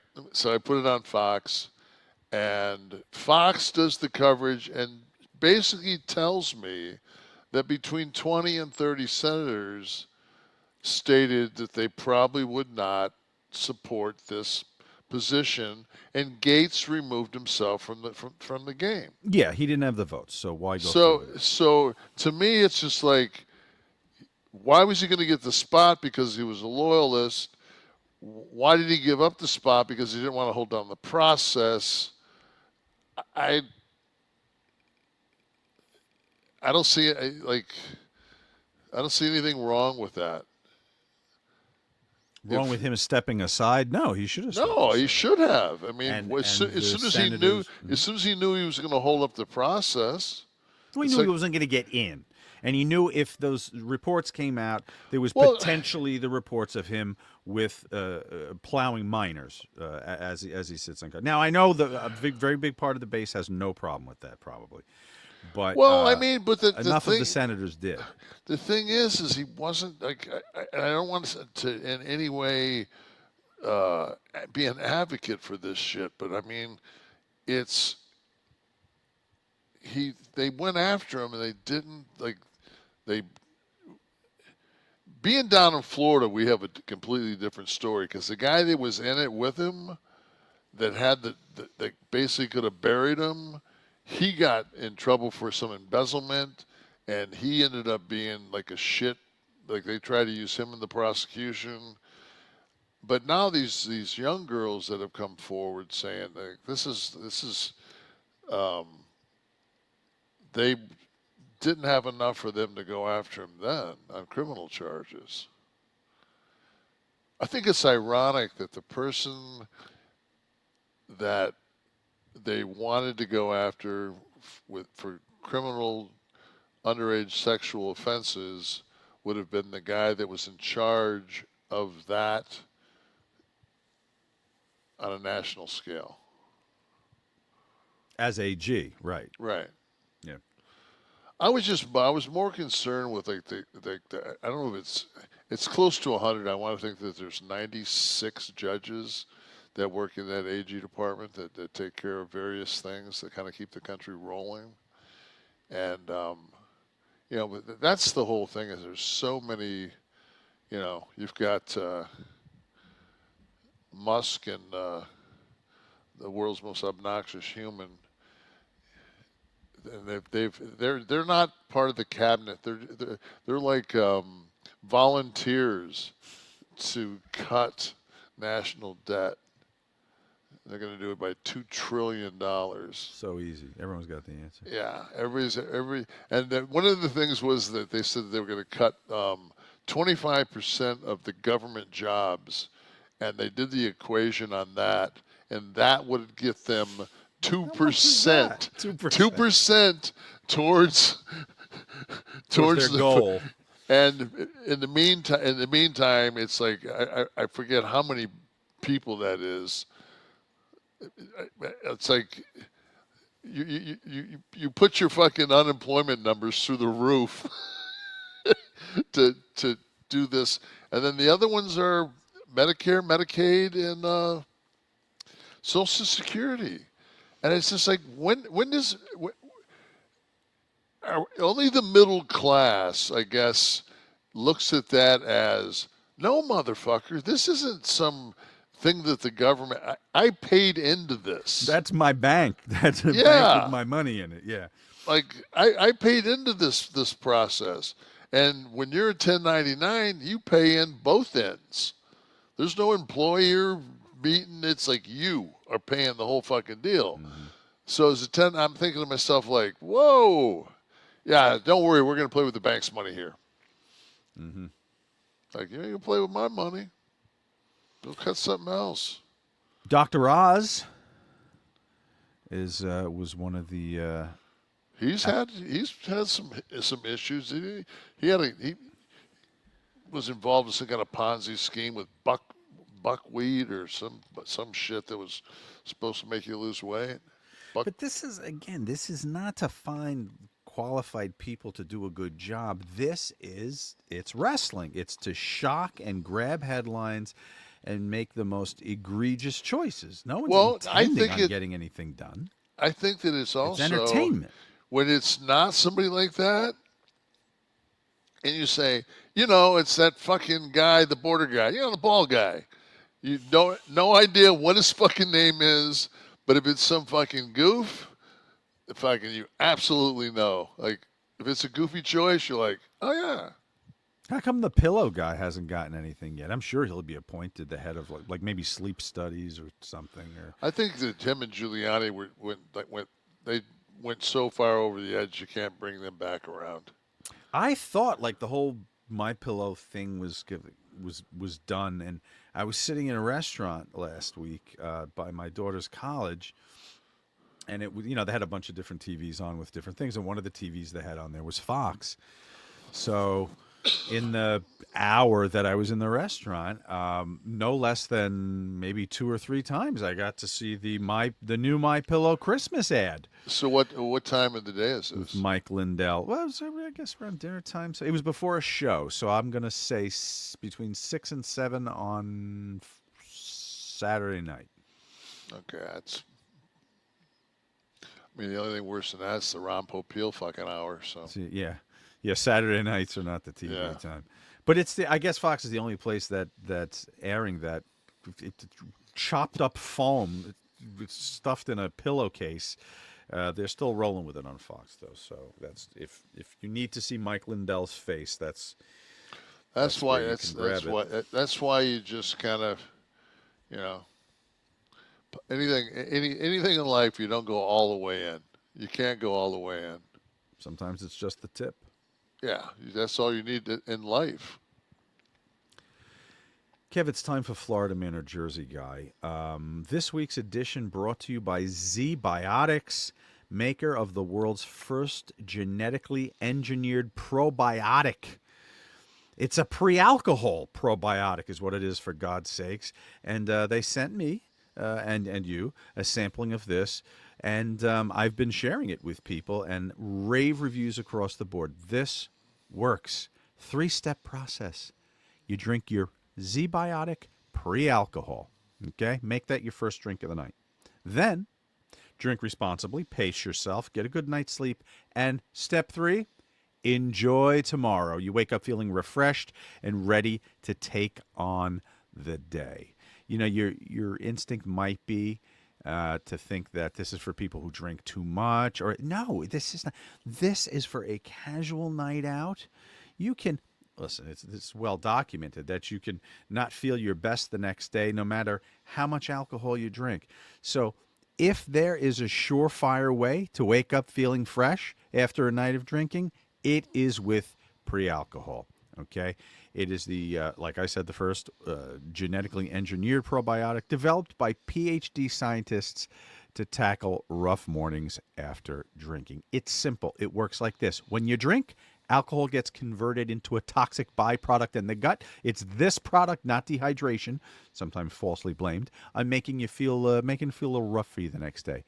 But the ZBIOTIC pre-alcohol produces an enzyme to break the product down. So just make that your first drink of the night. Drink responsibly. You're going to feel your best tomorrow. Here's what I want you to do. Go to ZBIOTICS/Kliq.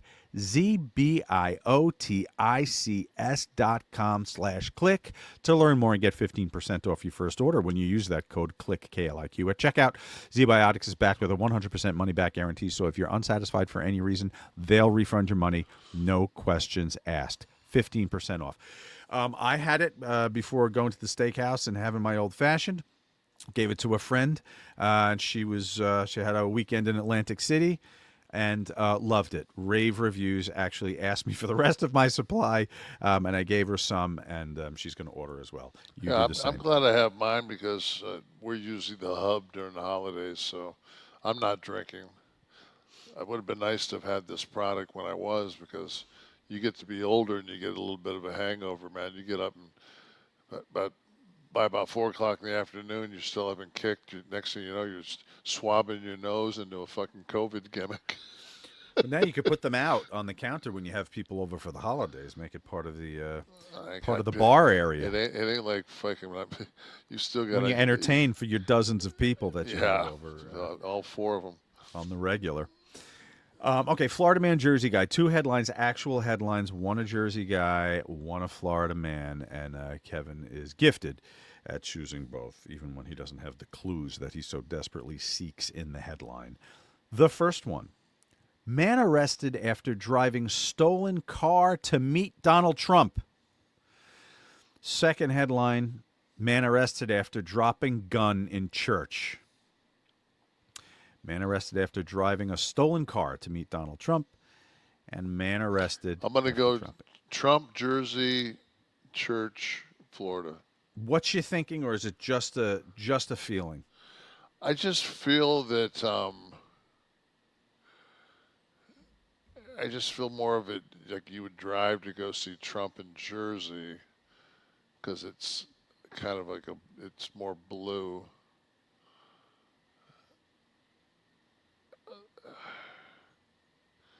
I don't know, though. Maybe Jersey just doesn't come across. I feel Catholicism, but I don't.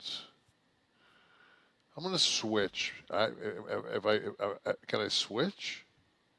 I didn't say yes or no, so you can switch. I can you switch. Can do whatever you want. I did not give an indication. All right, I'm going to go Florida man is the Trump guy, and New Jersey guy is the church guy. It's a good thing you switched, because that is true.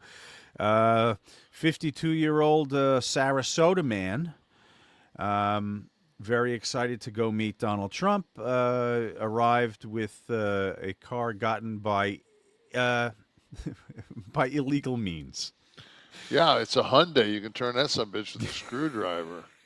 That's a shoot. What, popping the steering column? And yeah, you can still turn those with a screwdriver. But the funny thing, Kev, is it wasn't to a rally. It was an uninvited. He tried to crash Mar-a-Lago, and Secret Service stopped him, and he wanted to meet Donald Trump and talk to him, because you could just kind of pull in and do that, I guess. And in the process, they realized that he was driving a stolen car. This is a 52-year-old man. I'm trying to get the name. I guess they didn't release it. 52-year-old Sarasota man. And in Jersey, I think he's running for TSA.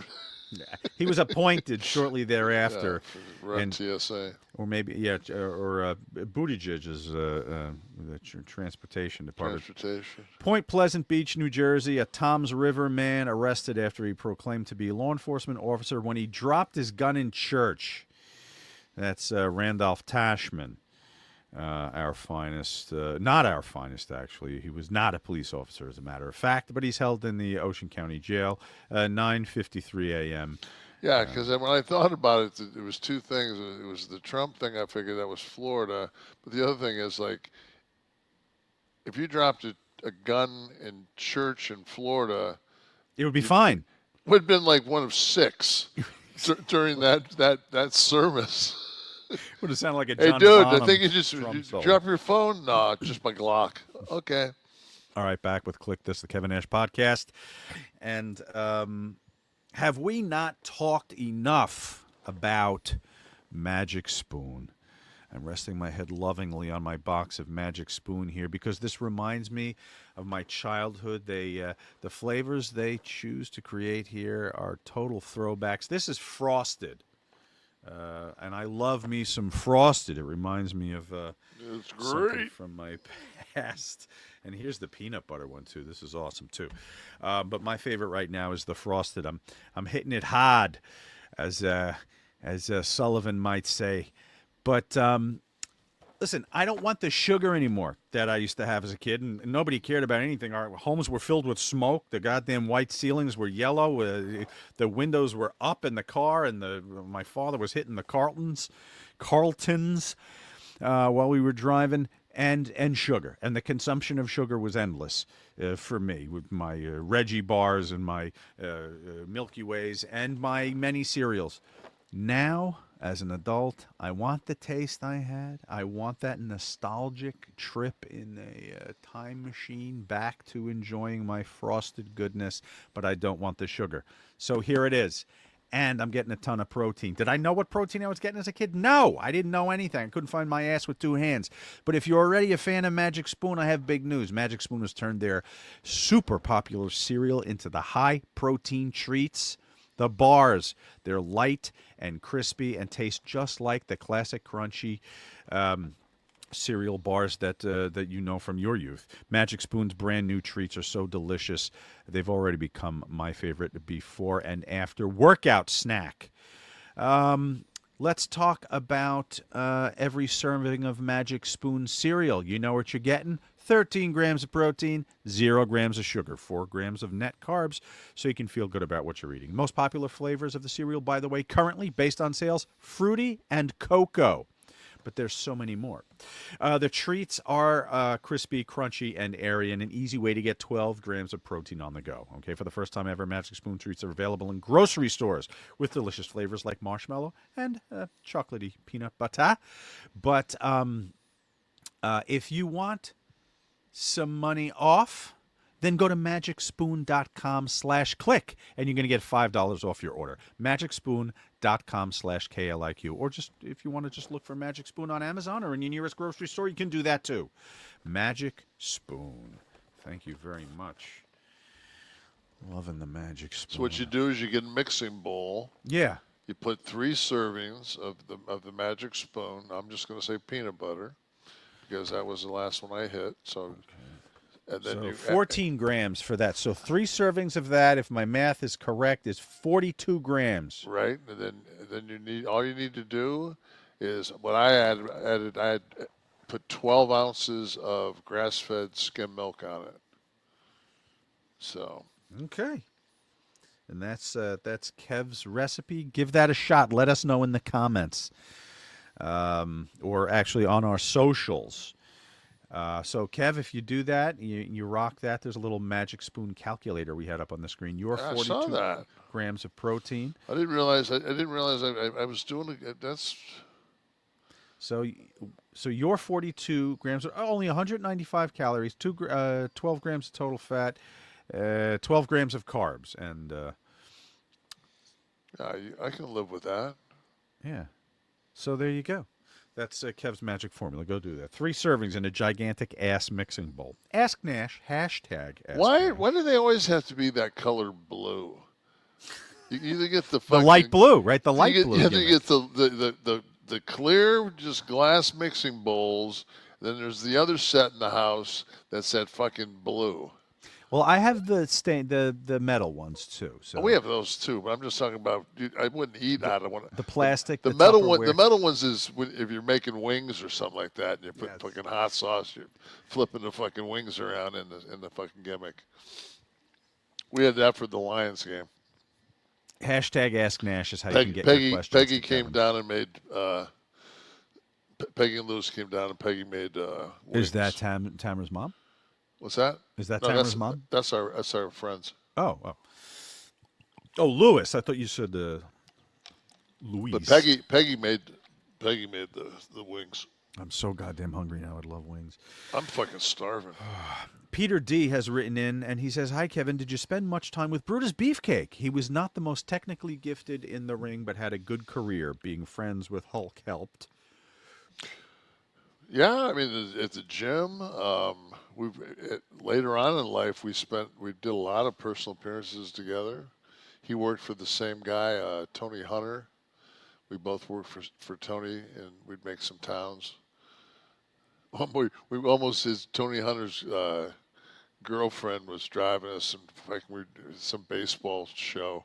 And I think Jeff Jarrett was put it on or something. Me and Brood I went. We were in a fucking van, and I mean, she couldn't see at night, and she almost got us. I just fucking had to say, fucking pull the fuck over. And and there's nothing worse than having to.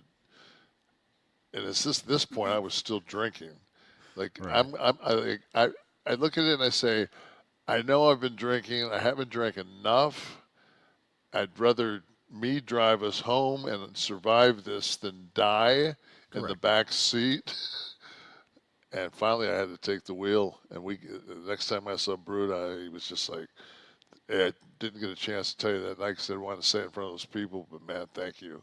I'm like, fuck, man, I want to get home. Yeah, that's nice of him.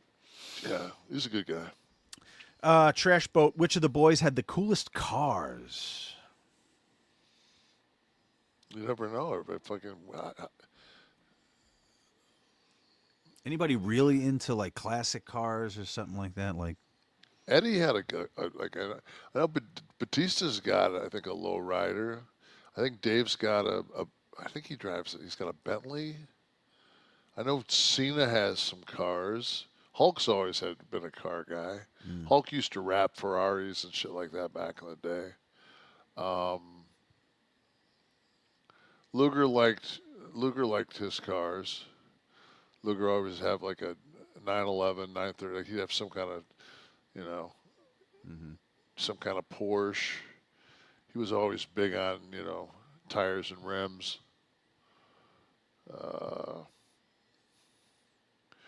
Most guys just, most guys I know just drive pickup trucks. Most of the boys just drive trucks, SUVs. All right. Thomas Logan. This was an extensive 2-part question. Kevin, you're having dinner with Sean at Hyde Park Prime Steakhouse. Sean tells you he's going to hit the John with half his steak still left on the table. He returns 5 minutes later, bleeding from his lips. Sean quickly explains.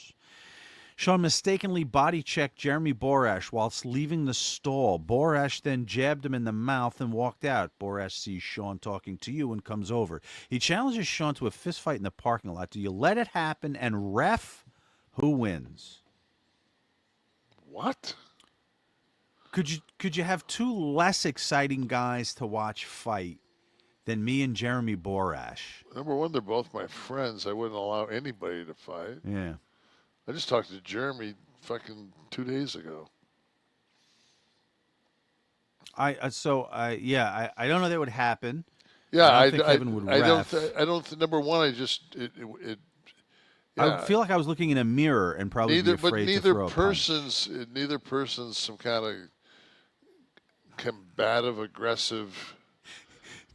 Thomas Logan had a little VIIA before he sent the question, I think, but it was imaginative. Points for the photos, no, Thomas. It was. I mean, it was awfully. It was just aggressive. It's like, God, man. Like,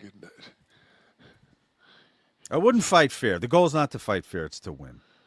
the I'll goal's pull an not eye. the goal's not to fucking fight in a fight the jugular. steakhouse. Well, although you threw a good elbow once there, I did eyewitness that It was to the personally. back of a chair. It was more of a flipper. Who's that move number 3? Live audience, who's got some questions here? Ace Ramon, are you friends with Tyler Main? I know you guys worked together way back in WCW when he was Big Sky. Yeah, anytime we see each other, I mean, it was crazy. I was out doing a film, and he lived in, and I went out to the cheesecake factory or someplace, and I ran into him and his wife and his kid. That was a while ago. No, I mean, I follow him on Instagram, and occasionally we do Comic-Cons and stuff together. So when we see each other, we're very cordial. But Okay. Who's next? Who's in the house? I guess he goes in the folder of I never had a problem with him. Never had a problem with him. It's true. It's true. Have you ever been to Cancun? Yes. I'm in Cancun. This is from Kevin Gilbolt, by the way. I'm in Cancun. Guys, much love and respect. Hope everyone is good. Where do you rank vacation spots? Where do you rank Cancun? If I'm looking at making the trip. I've only been there on layovers from cruise ships. I think you go to Cancun to go to Tulum, to the ruins. Maybe it's Mexico. I think that's the stop is Cancun to go to the ruins. So, yeah, I'm not a huge Mexico guy. I'll go more the Baja over that area if I'm going to go to the Baja with your 10 dogs. I have a silo. Who else is in the house here? Priority seating. Ace again. Do you believe in dragons? Well, yeah, I watched that Instagram clip where that fucking Japanese like kimono dragon or whatever walked across out of the Everglades. I'm just like, oh great, they got somebody brought some fucking species that doesn't live here and dropped it off in the Everglades. Armin has written in and said, do you see any similarities between the Shield and the Kliq? Groups of influential top guys who were close behind the scenes, even as wrestlers. Seth, Dean, Roman are a little like modern versions of HBK, Razor, and Diesel. What do you think? I don't know of one political move that the Kliq did backstage that in any way, form, or fashion pushed an agenda. Are you saying that the Shield? They were a faction. I just don't think that they had a blood oath with each other to. I don't think that they're working right now. The three of them are working together for any common purpose. Will any faction have that kind of power again? You think Paul would be swayed by Roman and Seth walking in and saying, "No, not working for me, brother"? How's it not working for them? One's making 16. Whatever is happening. If they weren't happy with the direction, like sometimes you guys would not be happy with the direction of the company or an angle. What if they did that? It's completely different when you ain't getting paid. If all you got's your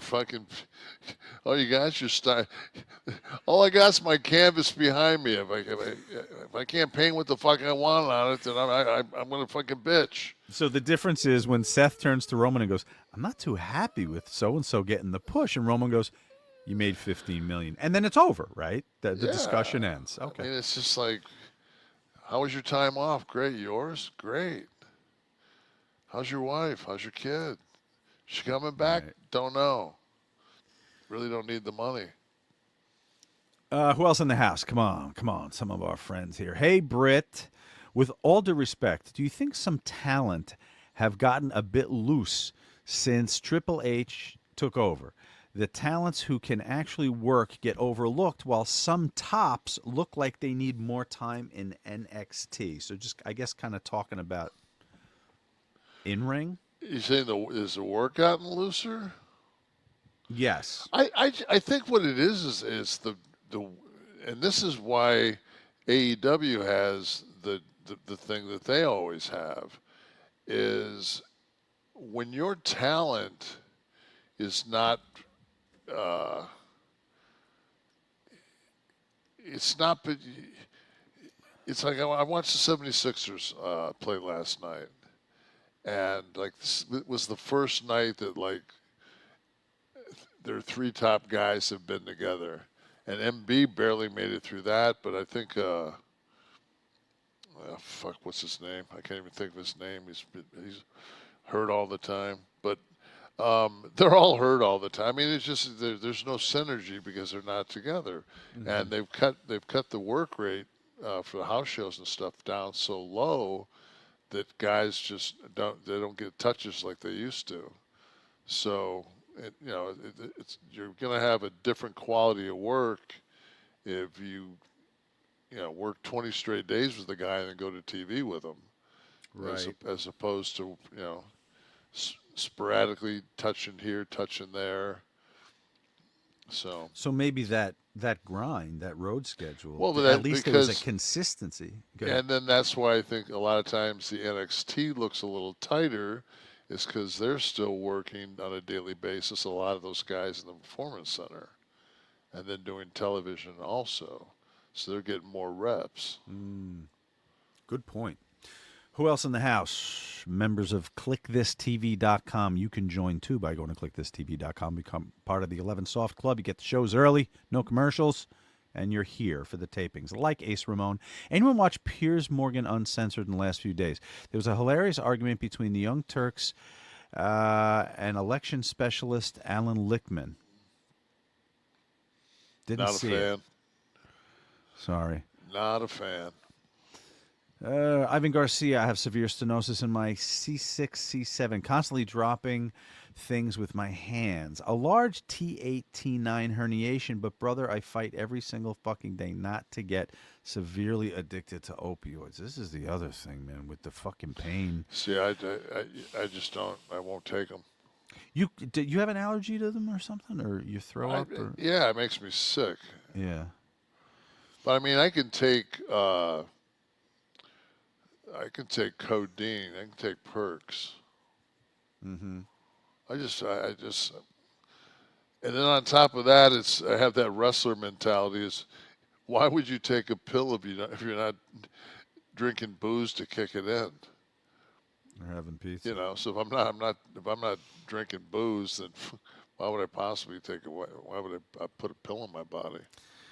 Ivan, I hope you're trying some more natural methods than the big pharma. Have you tried? Pills I mean, fucking try some. This VIIA is a nice fucking. The relief one is green. The green Cloud 9 is for relief. Yeah, check it out, and man. I mean, start with take one of them, and wait a half hour and see how it hits you. And if it's for me, I got worked on today, some soft tissue, and I took just one. I call them Gummies because I was in Germany when the first time I saw a Gummibaren, so I call them Gummies. Yeah, I took one of those tonight, and it's like I'm not brain dead or anything, but it's just enough, man, to just take the pain away. I mean, it's infuriating when you see, all the politicians will get on the opioid crisis bandwagon and stand next to parents, widows of people who have overdosed, and they will do everything they can to block hemp laws and cannabis laws, and stem cells and fucking everything. peptides and all these different things, man. That They're all beholden to that big pharma dick that they suck on. It's Absolutely. horrendous. They're all fucking hypocrites. But Ivan, fight the fight with something natural. Don't go down that awful slope. But there's the cannabinoid, the properties of the cannabinoid in a medical situation are well documented. It's definitely, I'm not saying by any form or fashion or means should you ingest smoke, but man, I've got capsules. I've got, I still like to occasionally, hit a blunt just because, especially if somebody will roll me a couple honey blunts, and I can just cut those in half and just. Mm-hmm. It's something relaxed about looking out the ocean and smoking a blunt. Who's next? Who can wrap us up here? David Van Bogelen. I will go to Colombia with you, buddy. I'll keep you company. Get some stem cells while you're down there. I'll tell you what, Dave. man. I'm blessed. It's life changing. And what do you think of Linda McMahon being this was David's follow-up. What do you think about her? I thought she appointment did as so secretary? number one, I thought she did a really good job when she was with small business. Because she owned a business which was small and then went large, but specific to education. Right, and then she was in charge of the committee when he was getting reelected, so she was in charge of a lot of that. Mm-hmm. And I just think she's been with the Connecticut Board of Ed. Board of Ed. She's been with them. She's got some. I just think it's like anything else. I know that her passion, had she not went in the direction that she did with Vince, and as far as taking over the company and getting in the wrestling business and being the CEO, I think her passion was always education. So I think she's in a position that she looks forward to doing. I know that she loves her grandchildren, and she wants to make sure that her grandchildren have an education and have as good an education as possible. So I know a lot of people that feel that way. I don't know that they could head the department for the entire nation, though, without experience of running anything in education. Well, I think that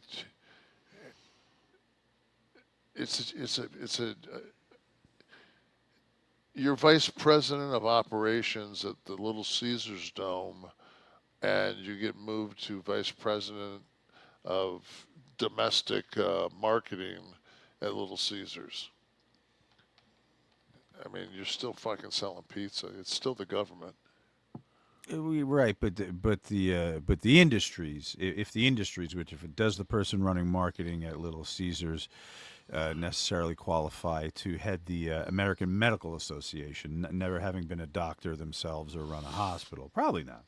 I would say no. But I don't think that the person that runs it, I think, is the figurehead, and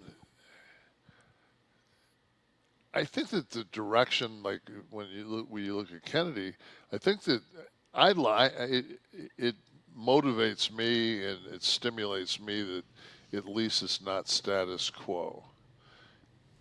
Like I'd rather see Robert Kennedy Jr. in that position than some 300-pound woman.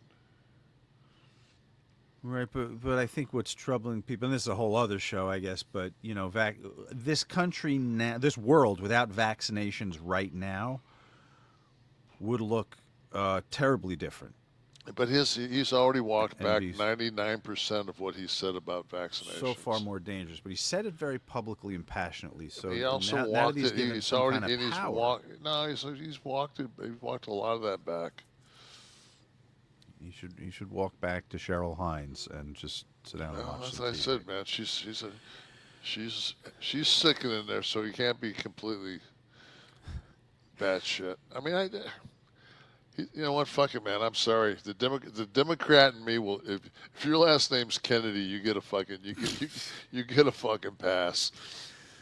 Kliq This is a production of Butch and Sundance Media, produced in association with Podcast Heat, created by Tristan Nash, Kevin Nash, and Sean Oliver, producer Steve Kaufman, graphics by Dominic D'Angelo, title sequence and audio edit by Wesley Burleson, theme song by Dale Oliver, technical research by Tristan Nash, copyright 2024, Butch and Sundance Media. Kev, you want to do another one? We never covered the fucking tape of the Inoki thing.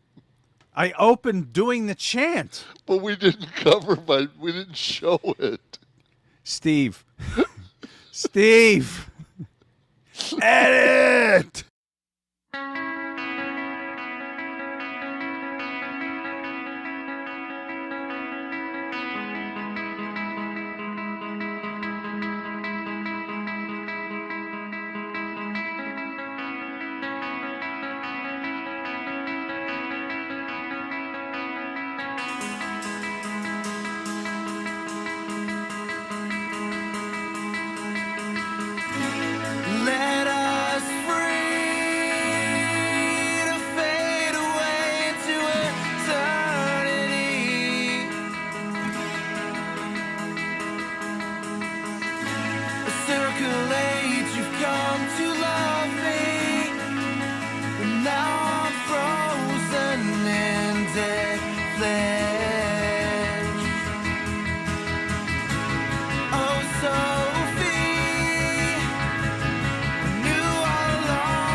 Customer service never answers a thing.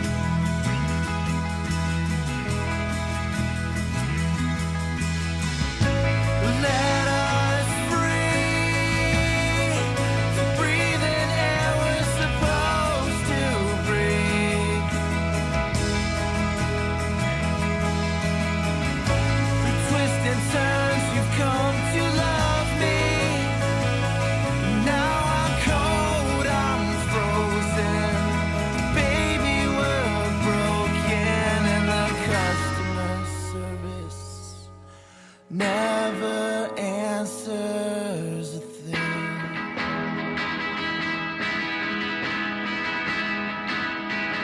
Yeah, the customer service never answers a thing.